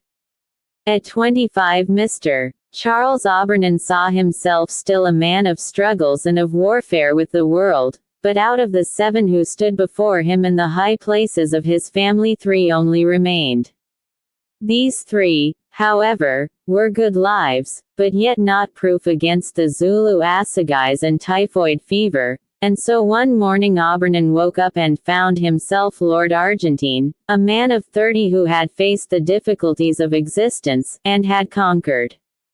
The situation amused him immensely, and he resolved that riches should be as pleasant to him as poverty had always been. Argentine, after some little consideration, came to the conclusion that dining, regarded as a fine art, was perhaps the most amusing pursuit open to fallen humanity, and thus his dinners became famous in London, and an invitation to his table a thing covetously desired. After 10 years of lordship and dinners, Argentine still declined to be jaded, still persisted in enjoying life, and by a kind of infection had become recognized as the cause of joy in others, in short, as the best of company. His sudden and tragical death therefore caused a wide and deep sensation. People could scarcely believe it, even though the newspaper was before their eyes, and the cry of mysterious death of a nobleman came ringing up from the street. But there stood the brief paragraph: Lord Argentine was found dead this morning by his valet under distressing circumstances. Can be no doubt that his lordship committed suicide, though no motive can be assigned for the act. The deceased nobleman was widely known in society, and much liked for his genial manner and sumptuous hospitality. He is succeeded by, etc., etc. By slow degrees the details came to light, but the case still remained a mystery. The chief witness at the inquest was the deceased's valet, who said that the night before his death Lord Argentine had dined with a lady of good position, whose name was suppressed in the newspaper reports. At about 11 o'clock Lord Argentine had returned, and informed his man that he should not require his services till the next morning. A little later the valet had occasion to cross the hall and was somewhat astonished to see his master quietly letting himself out at the front door. He had taken off his evening clothes, and was dressed in a Norfolk coat and knickerbockers, and wore a low brown hat.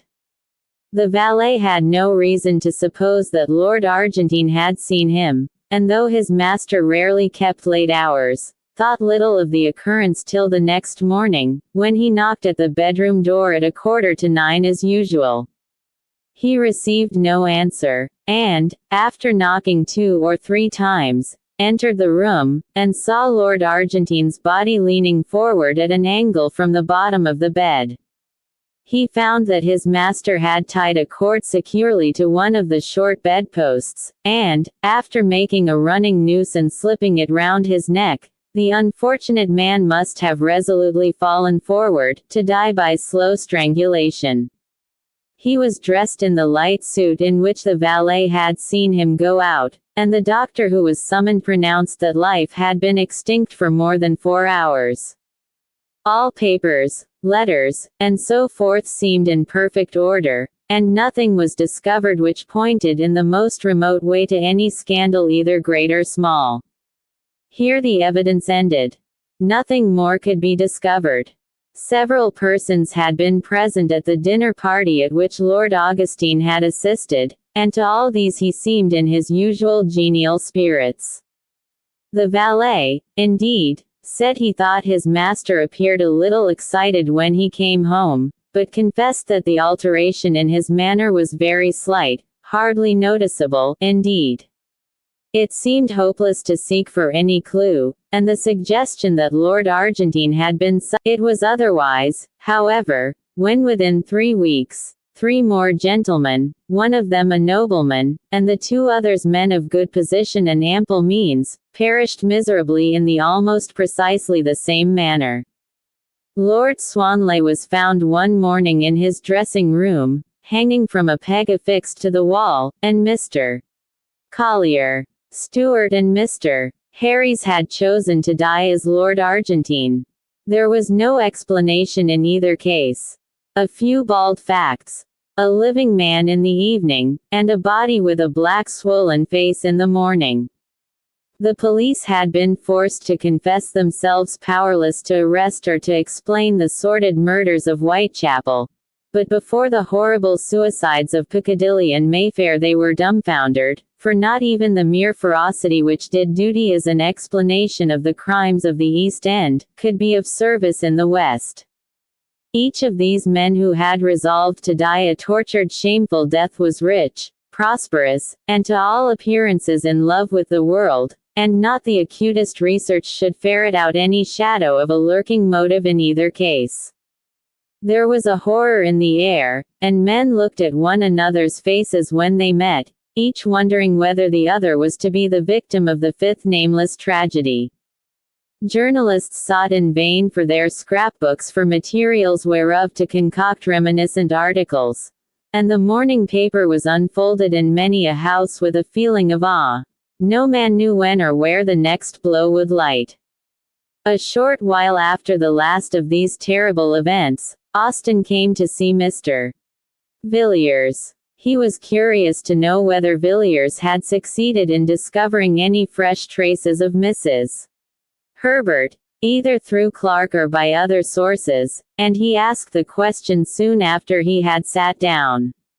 "No," said Villiers, "I wrote to Clark, but he remains obdurate, and I have tried other channels, but without any result. I can't find out what became of Helen Vaughan after she left Paul Street, but I think she must have gone abroad. But to tell the truth, Austen, I haven't paid much attention to the matter for the last few weeks. I knew poor Harry. Yes. It was in connection with that house in Ashley Street, Mrs. Beaumont's house. You said something about Argentines dining there. Quite so. Of course you know it was their Argentine dined the night before his death. No, I had not heard that. Oh, yes. The name was kept out of the papers to spare Mrs. Beaumont. Argentine was a great favorite of hers, and it is said she was in a terrible state for some time after. A curious look came over Villiers' face. He seemed undecided whether to speak or not. Austen began again. I never experienced such a feeling of horror as when I read the account of Argentine's death. I didn't understand it at the time, and I don't now. I knew him well, and it completely passes my understanding for what possible cause he, or any of the others for the matter of that, could have resolved in cold blood to die in such an awful manner. You know how men babble away each other's characters in London. You may be sure any buried scandal or hidden skeleton would have been brought to light in such a case as this. But nothing of the sort has taken place. As for the theory of mania, that is very well, of course, for the coroner's jury, but everybody knows that it is all nonsense. Suicidal mania is not smallpox. Austen relapsed into gloomy silence. Villiers sat silent, also, watching his friend. The expression of indecision still fleeted across his face. He seemed as if weighing his thoughts in the balance, and the considerations he was resolving left him still silent. Austen tried to shake off the remembrance of tragedies as hopeless and perplexed as the labyrinth of Daedalus, and began to talk in an indifferent voice of the more pleasant incidents and adventures of the season. "That Mrs. Beaumont," he said, "of whom we were speaking, is a great success. She has taken London almost by storm. I met her the other night at Fulham's. She is really a remarkable woman." "You have met Mrs. Beaumont?" 40. Yes. She had quite a court around her. She would be called very handsome, I suppose, and yet there is something about her face which I didn't like. The features are exquisite, but the expression is strange. And all the time I was looking at her, and afterwards, when I was going home, I had a curious feeling that very expression was in some way or another familiar to me. You must have seen her in the Row. No, I am sure I never set eyes on the woman before. It is that which makes it puzzling. And to the best of my belief I have never seen anyone like her. What I felt was a kind of dim far-off memory, vague but persistent. The only sensation I can compare it to, is that odd feeling one sometimes has in a dream, when fantastic cities and wondrous lands and phantom personages appear familiar and accustomed. Villiers nodded and glanced aimlessly round the room, possibly in search of something on which to turn the conversation. His eyes fell on an old chest somewhat like that in which the artist's strange legacy lay hid beneath a Gothic scutcheon. "Have you written to the doctor about poor Meyrick?" he asked. "Yes. I wrote asking for full particulars as to his illness and death. I don't expect to have an answer for another 3 weeks or a month. I thought I might as well inquire whether Meyrick knew an Englishwoman named Herbert, and if so, whether the doctor could give me any information about her. But it is very possible that Meyrick fell in with her at New York, or Mexico, or San Francisco. I have no idea as to the extent or direction of his travels. Yes, and it is very possible that the woman may have more than one name." "Exactly. I wish I had thought of asking you to lend me the portrait of her which you possess. I might have enclosed it in my letter to Dr. Matthews. So you might. That never occurred to me. We might send it now. Hark! What are those boys calling?" While the two men had been talking together, a confused noise of shouting had been gradually growing louder. The noise rose from the eastward and 41 swelled down Piccadilly, drawing nearer and nearer, a very torrent of sound, surging up streets usually quiet, and making every window a frame for a face, curious or excited. The cries and voices came echoing up the silent street where Villiers lived, growing more distinct as they advanced, and, as Villiers spoke, an answer rang up from the pavement. "The West End horrors. Another awful suicide. Full details." Austin rushed down the stairs and bought a paper and read out the paragraph to Villiers as the uproar in the street rose and fell. The window was open and the air seemed full of noise and terror. "Another gentleman has fallen a victim to the terrible epidemic of suicide which for the last month has prevailed in the West End. Mr. Sidney Crashaw, of Stoke House, Fulham, and King's Pomeroy, Devon, was found, after a prolonged search, hanging dead from the branch of a tree in his garden at 1 o'clock today. The deceased gentleman dined last night at the Carlton Club and seemed in his usual health and spirits. He left the club at about 10 o'clock, and was seen walking leisurely up James's Street a little later. Subsequent to this his movements cannot be traced. On the discovery of the body medical aid was at once summoned, but life had evidently been long extinct. So far as is known, Mr. Crashaw had no trouble or anxiety of any kind. This painful suicide, it will be remembered, is the 5th of the kind in the last month. The authorities at Scotland Yard are unable to suggest any explanation of these terrible occurrences." Austin put down the paper in mute horror. "I shall leave London tomorrow," he said. "It is a city of nightmares. How awful this is, Villiers." Mr. Villiers was sitting by the window quietly looking out into the street. He had listened to the newspaper report attentively, and the hint of indecision was no longer on his face. "Wait a moment, Austin," he replied. "I have made up my mind to mention a little matter that occurred." "Yes, I think so. I will look again. Yes, you are quite right. Quite so. Well, I am in a position to contradict that statement at all events. Crashaw was seen after that. Considerably later indeed. How do you know? Because I happened to see Crashaw myself at about 2 o'clock this morning. You saw Crashaw? You, Villiers? Yes, I saw him quite distinctly. Indeed, there were but a few feet between us. Where, in heaven's name, did you see him? Not far from here. I saw him in Ashley Street. He was just leaving a house. Did you notice what house it was? Yes, it was Mrs. Beaumont's. Villiers, think what you are saying. There must be some mistake. How could Crashaw be in Mrs.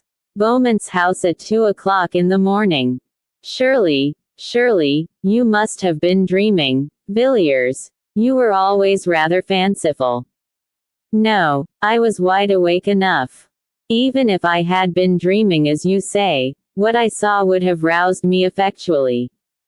What you saw? What did you see? Was there anything strange about Crashaw? But I can't believe it. It is impossible. Well, if you like I will tell you what I saw, or if you please, what I think I saw, and you can judge for yourself. Very good, Villiers. The noise and clamor of the street had died away, though now and then the sound of shouting still came from the distance, and the dull, leaden silence seemed like the quiet. I was at a house near Regent's Park last night, and when I came away the fancy took me to walk home instead of taking a hansom. It was a clear pleasant night enough, and after a few minutes I had the streets pretty much to myself. It's a curious thing, Austin, to be alone in London at night, the gas lamps stretching away in perspective, and the dead silence, and then perhaps the rush and clatter of a hansom on the stones, and the fire starting up under the horses' hoofs. I walked along pretty briskly, for I was feeling a little tired of being out in the night, and as the clocks were striking 2 I turned down Ashley Street, which, you know, is on my way. It was quieter than ever there, and the lamps were fewer. Altogether, it looked as dark and gloomy as a forest in winter. I had done about half the length of the street when I heard a door closed very softly, and naturally I looked up to see who was abroad like myself at such an hour.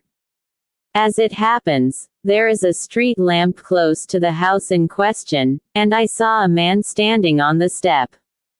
He had just shut the door and his face was towards me, and I recognized Crashaw directly. I never knew him to speak to, but I had often seen him, and I am positive that I was not mistaken in my man. I looked into his face for a moment, and then, I will confess the truth, I set off at a good run, and kept it up till I was within my own door. Why? Because it made my blood run cold to see that man's face.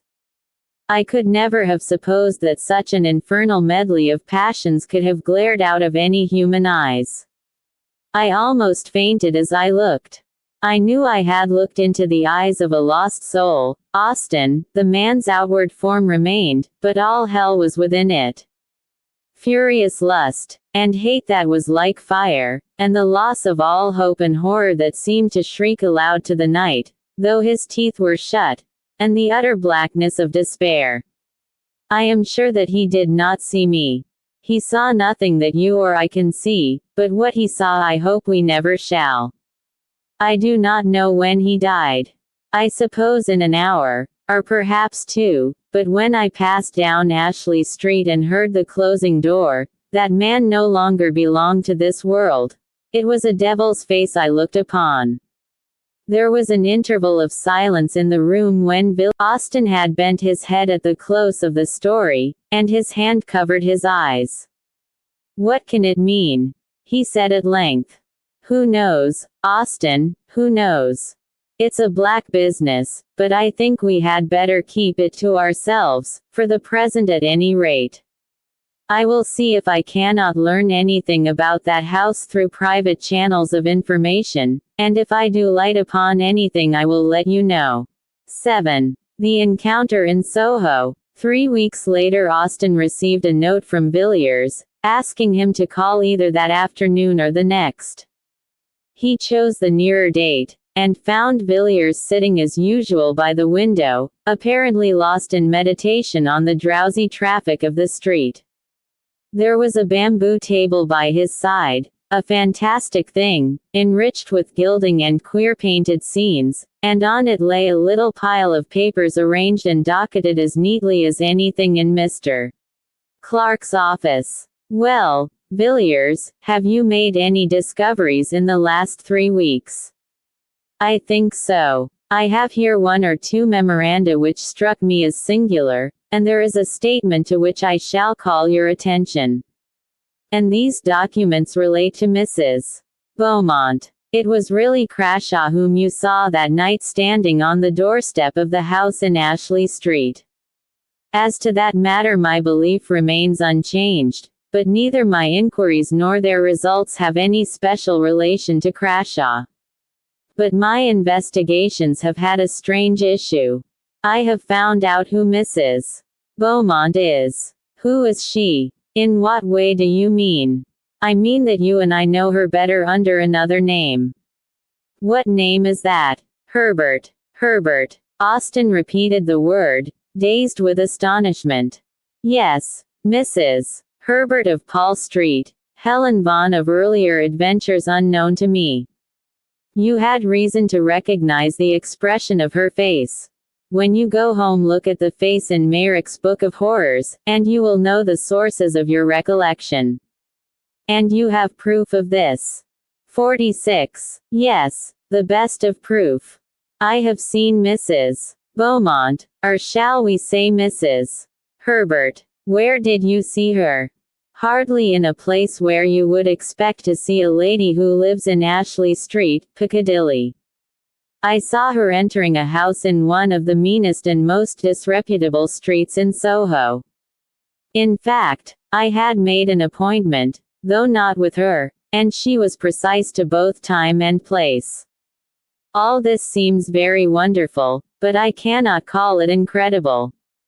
You must remember, Villiers, that I have seen this woman, in the ordinary adventure of London society, talking and laughing, and sipping her coffee in a commonplace drawing room with commonplace people. But you know what you are saying. I do. I have not allowed myself to be led by surmises or fancies. It was with no thought of finding Helen Vaughan that I searched for Mrs. Beaumont in the dark waters of the life of London, but such has been the issue. You must have been in strange places, Villiers. Yes, I have been in very strange places. It would have been useless, you know, to go to Ashley Street, and ask Mrs. Beaumont to give me a short sketch of her previous history. No assuming, as I had to assume, that her record was not of the cleanest, it would be pretty certain that at some previous time she must have moved in circles not quite so refined as her present ones. If you see mud at the top of a stream, you may be sure that it was once at the bottom. I went to the bottom. I have always been fond of diving into Queer Street for my amusement, and I found my knowledge of that locality and its inhabitants very useful. It is, perhaps, needless to say that my friends had never heard the name of Beaumont, and as I had never seen the lady, and was quite unable to describe her, I had to set to work in an indirect way. The people there know me. I have been able to do some of them a service now and again, so they made no difficulty about giving their information. They were aware I had no communication direct or indirect with Scotland Yard. I had to cast out a good many lines, though, before I got was my fish. But I listened to what I was told out of a constitutional liking for useless information, and I found myself in possession of a very curious story, though, as I imagined, not the story I was looking for. It was to this effect. Some 5 or 6 years ago, a woman named Raymond suddenly made her appearance in the neighborhood to which I am referring. She was described to me as being quite young, probably not more than 17 or 18, very handsome, and looking as if she came from the country. I should be wrong in saying that she found her level in going to this particular quarter, or associating with these people, for from what I was told, I should think the worst den in London far too good for her. The person from whom I got my information, as you may suppose, no great Puritan, shuddered and grew sick in telling me of the nameless infamies which were laid to her charge. After living there for a year, or perhaps a little more, she disappeared as suddenly as she came, and they saw nothing of her till about the time of the Paul Street case. At first she came to her old haunts only occasionally, then more frequently, and finally took up her abode there as before, and remained for 6 or 8 months. It's of no use my going into details as to the life that woman led. If you want particulars you can look at Merrick's Legacy. Those designs were not drawn from his imagination.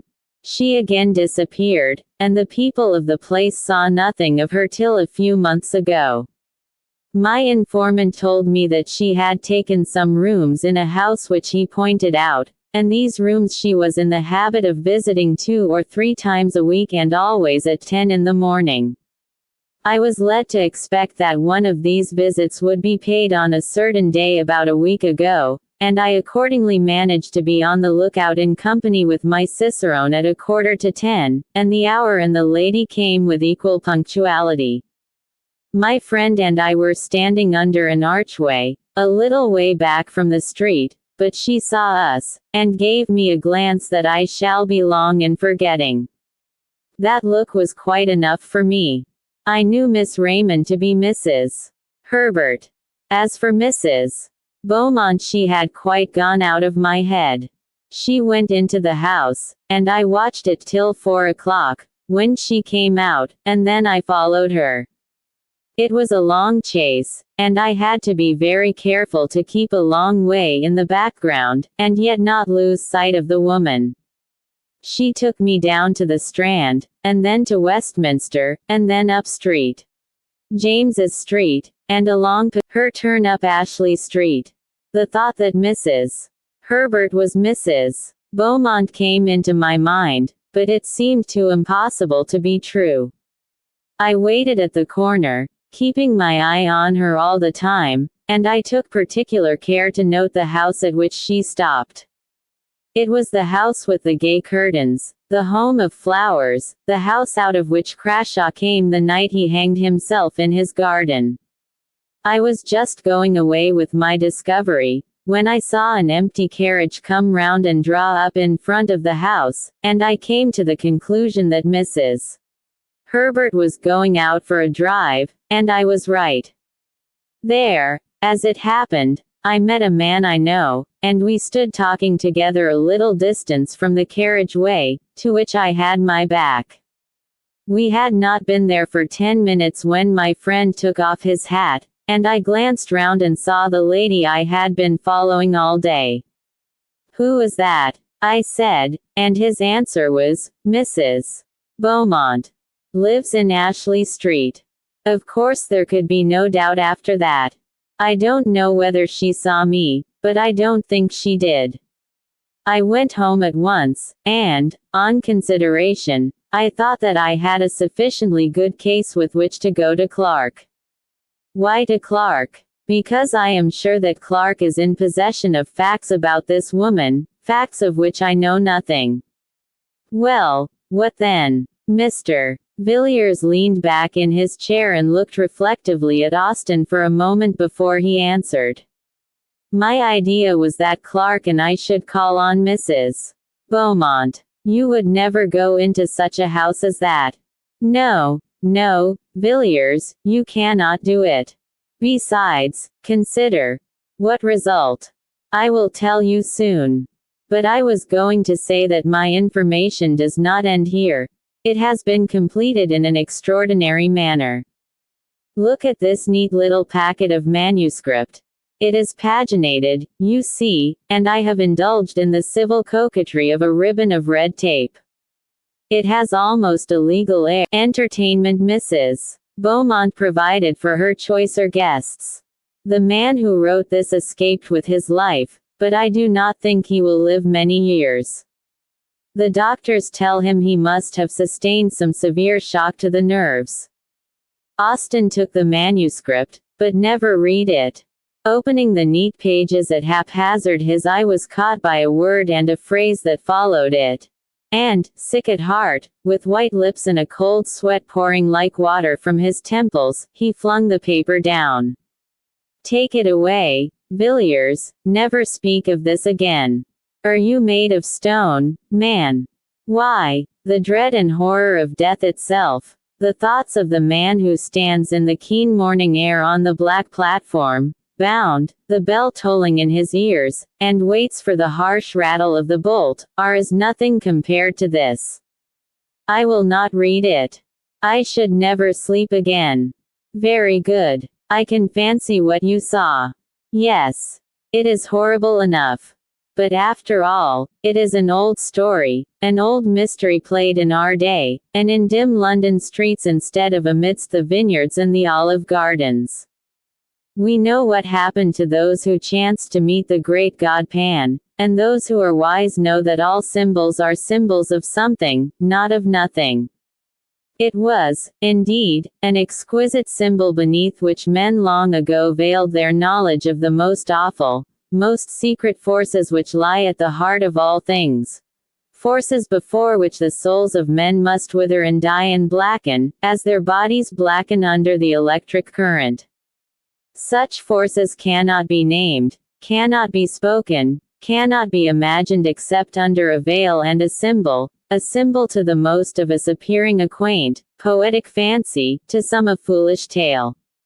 But you and I, at all events, have known something of the terror that may dwell in the secret place of life, manifested under human flesh, that which is without form taking to itself a form. Oh, Austen, how can it be? How is it that the very sunlight does not turn to blackness before this thing, the hard earth melt and boil beneath? I say again, Villiers, you will surely never enter such a house as that. You would never pass out alive. Yes, Austen, I shall go out alive. I, and Clark with me. What do you mean? You cannot, you would not dare. Wait a moment. The air was very pleasant and fresh this morning. There was a breeze blowing, even through this dull street, and I thought I would take a walk. Piccadilly stretched before me a clear, bright vista, and the sun flashed on the carriages and on the quivering leaves in the park. It was a joyous morning, and men and women looked at the sky and smiled as they went about their work or their pleasure, and the wind blew as blithely as upon the meadows and the scented gorse. But somehow or other I got out of the bustle and the gaiety, and found myself walking slowly along a quiet, dull street, where there seemed to be no sunshine and no air, and where the few foot passengers loitered as they walked, and hung indecisively about corners and archways. I walked along, hardly knowing where I was going or what I did there, but feeling impelled, as one sometimes is, to explore still further, with a vague idea of reaching some unknown goal. Thus I forged up the street, noting the small traffic of the milk shop, and wondering at the incongruous medley of penny pipes, black tobacco, sweets, newspapers, and comic songs which here and there jostled one another in the short compass of a single window. I think it was a cold shudder that suddenly passed through me that first told me that I had found what I wanted. I looked up from the pavement and stopped before a dusty shop, above which the lettering had faded, where the red bricks of 200 years ago had grimed to black, where the windows had gathered to themselves the dust of winters innumerable. I saw what I required. But I think it was 5 minutes before I had steadied myself and could walk in and ask for it in a cool voice and with a calm face. I think there must even then have been a tremor in my words, for the old man who came out of the back parlor, and fumbled slowly amongst his goods, looked oddly at me as he tied the parcel.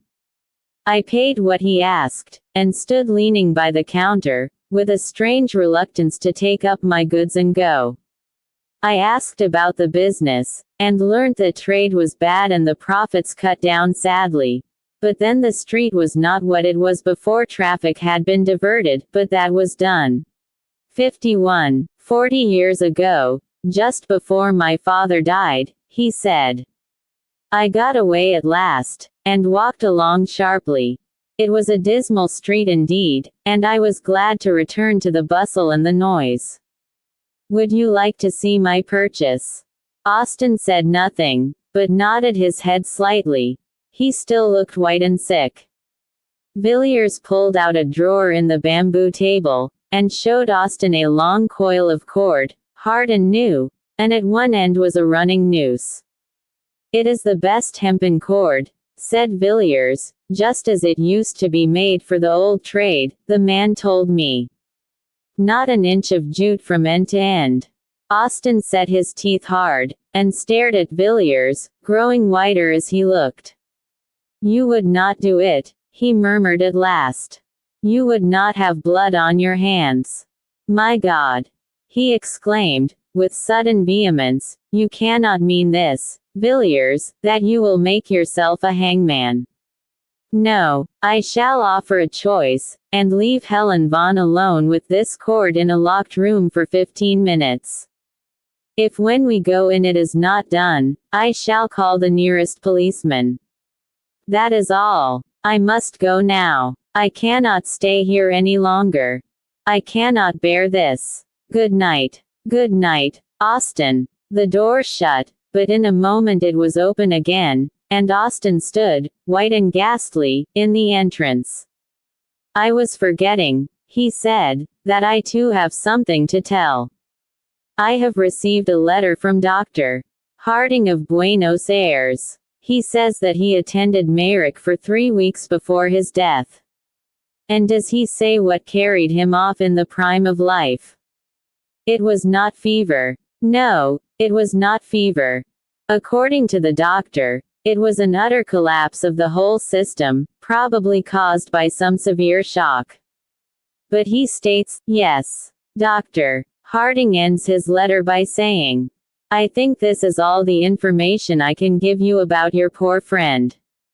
He had not been long in Buenos Aires, and knew scarcely anyone, with the exception of a person who did not bear the best of characters, and has since left. A Mrs. Vaughn. Single quote. 53. 8. The fragments. Amongst the papers of the well-known physician, Dr. Robert Matheson, of Ashley Street, Piccadilly, who died suddenly, of apoplectic seizure, at the beginning of 1892, a leaf of manuscript paper was found, covered with pencil jottings. These notes were in Latin, much abbreviated, and had evidently been made in great haste. The MS was only deciphered with difficulty, and some words have up to the present time evaded all the efforts of the expert employed. The date, 25 July 1888, is written on the right-hand corner of the MS. The following is a translation of Dr. Matheson's manuscript. Whether science would benefit by these brief notes if they could be published, I do not know, but rather doubt. But certainly I shall never take the responsibility of publishing or divulging one word of what is here written, not only on account of my oath given freely to those 2 persons who were present, but also because the details are too abominable. It is probably that, upon mature consideration, and after weighing the good and evil, I shall one day destroy this paper, or at least leave it under seal to my friend D, trusting in his discretion, to use it or to burn it, as he may think fit. As was befitting, I did all that my knowledge suggested to make sure that I was suffering under no delusion. At first astounded, I could hardly think, but in a minute's time I was sure that my pulse was steady and regular, and that I was in my real and true senses. I then fixed my eyes quietly on what was before me. Though horror and revolting nausea rose up within me, and an odor of corruption choked my breath, I remained firm. I was then privileged or accursed, I dare not say which, to see that which was on the bed, lying there black like ink, transformed before my eyes. The skin, and the flesh, and the muscles, and the bones, and the firm structure of the human body that I had thought to be unchangeable, and permanent as adamant, began to melt and dissolve. I know that the body may be separated into its elements by external agencies, but I should have refused to believe was some internal force, of which I knew nothing, that caused dissolution and change. Here too was all the work by which man had been made repeated before my eyes. I saw the form waver from sex to sex, dividing itself from itself, and then again reunited. Then I saw the body descend to the beasts whence it ascended, and that which was on the heights go down to the depths, even to the abyss of all being. The principle of life, which makes organism, always remained, while the outward form changed. The light within the room had turned to blackness, not the darkness of night, in which objects are seen dimly, for I could see clearly and without difficulty. But it was the negation of light. Objects were presented to my eyes, if I may say so, without any medium, in such a manner that if there had been a prism in the room I should have seen no colors represented in it. I watched, and at last I saw nothing but a substance as jelly. Then the ladder was ascended again. Here the MS is illegible. For one instance I saw a form, shaped in dimness before me, which I will not farther describe. But the symbol of this form may be seen in ancient sculptures, and in paintings which survived beneath the lava, too foul to be spoken of, as a horrible and unspeakable shape, neither man nor beast, was changed into human form, there came finally death. I who saw all this, not without great horror and loathing of soul, here write my name, declaring all that I have said on this paper to be true. Robert Matheson, Med. Doctor. Such, Raymond, is the story of what I know and what I have seen. The burden of it was too heavy for me to bear alone, and yet I could tell it to none but you.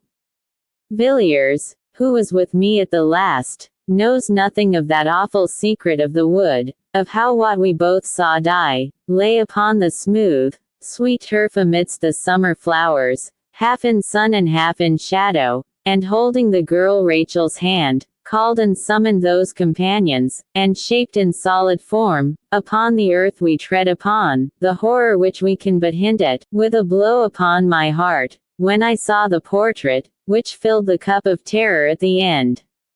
What this can mean I dare not guess. I know that what I saw perish was not Mary, and yet in the last agony Mary's eyes looked into mine. Whether there can be any one who can show the last link in this chain of awful mystery, I do not know, but if there be any one who can do this, you, Raymond, are the man. And if you know the secret, it rests with you to tell it or not, as you please. I am writing this letter to you immediately on my getting back to town. I have been in the country for the last few days. Perhaps you may be able to guess in which part. While the horror and wonder of London was at its height, for Mrs. Beaumont, as I have told you, was well known in society. I wrote to my friend Drive Phillips, giving some brief outline, or rather hint, of what happened, and asking him to tell me the name of the village where the events he had related to me occurred. He gave me the name, as he said with the less hesitation, because Rachel's father and mother were dead, and the rest of the family had gone to a relative in the state of Washington 6 months before. The parents, he said, had undoubtedly died of grief and horror caused by the terrible death of their daughter, and by what had gone before that death. On the evening of the day which I received Philip's letter I was at Carmaine, and standing beneath the moldering Roman walls, white with the winters of 1700 years, I looked over the meadow where once had stood the older temple of the god of the deeps, and saw a house gleaming in the sunlight. It was the house where Helen had lived. I stayed at Carmane for several days. The people of the place, I found, knew little and had guessed less. Those whom I spoke to on the matter seemed surprised that an antiquarian as I professed myself to be should trouble about a village tragedy, of which they gave a very commonplace version, and, as you may imagine, I told nothing of what I knew. Most of my time was spent in the great wood that rises just above the village and climbs the hillside, and goes down to the river in the valley. Such another long lovely valley, Raymond, as that on which we looked one summer night, walking to and fro before your house. For many an hour I strayed through the maze of the forest, short turf of a clearing where the faint sweet scent of wild roses came to me on the wind and mixed with the heavy perfume of the elder, whose mingled odor is like the odor of the room of the dead, a vapor of incense and corruption. I stood at the edges of the wood, gazing at all the pomp and procession of the foxgloves towering amidst the bracken and shining red in the broad sunshine, and beyond them into deep thickets of close undergrowth where springs boil up from the rock and nourish the waterweeds, dank and evil. But in all my wanderings I avoided one part of the wood. It was not till yesterday that I climbed to the summit of the hill, and stood upon the ancient Roman road that threads the highest ridge of the wood. Here they had walked, Helen and Rachel, along this quiet causeway, upon the pavement of green turf, shut in on either side by high banks of red earth, and tall hedges of shining beech, and here I followed in their steps, looking out, now and again, through partings in the boughs, and seeing on one side the sweep of the wood stretching far to right and left, and sinking into the broad level, and beyond, the yellow sea, and the land over the sea. On the other side was the valley and the river and hill following hill as wave on wave, and wood and meadow, and cornfield, and white houses gleaming, and a great wall of mountain, and far blue peaks in the north. And so at least I came to the place. The track went up a gentle slope, and widened out into an open space with a wall of thick undergrowth around it, and then, narrowing again, passed on into the distance and the faint blue mist of summer heat. And into this pleasant summer glade Rachel passed a girl, and left it, who shall say what? I did not stay long there.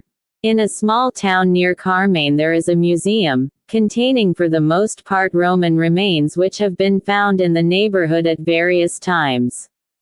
On the day after my arrival in Carmane I walked over to the town in question, and took the opportunity of inspecting the museum.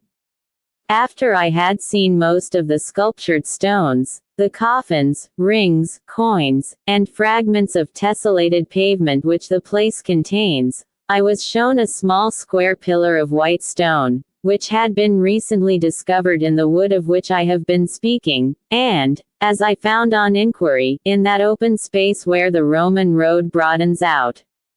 On one side of the pillar was an inscription, of which but I do not think there can be any doubt as to those which I supply. The inscription is as follows. Devam nodenti flavivsinilis pos vit propter nvptias quas vidits vbvmbra. To the great god Nodens, the god of the great deep or abyss, Flavius Senilis has erected this pillar on account of the marriage which he saw beneath the shade.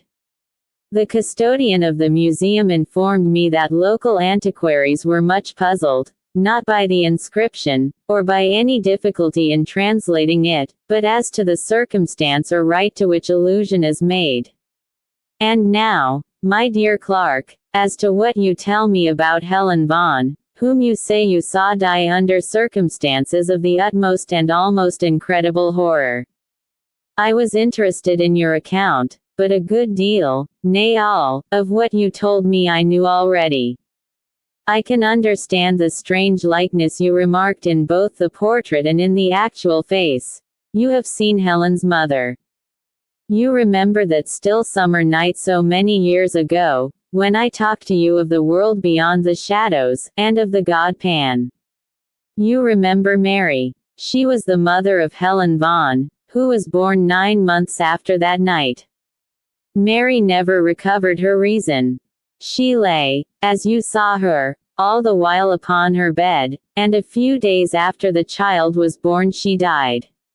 I fancy that just at the last she knew me. I was standing by the bed, and the old look came into her eyes for a second, and then she shuddered and groaned and died. It was an ill work I did that night when you were present. I broke open the door of the house of life, without knowing or caring what might pass forth or enter in.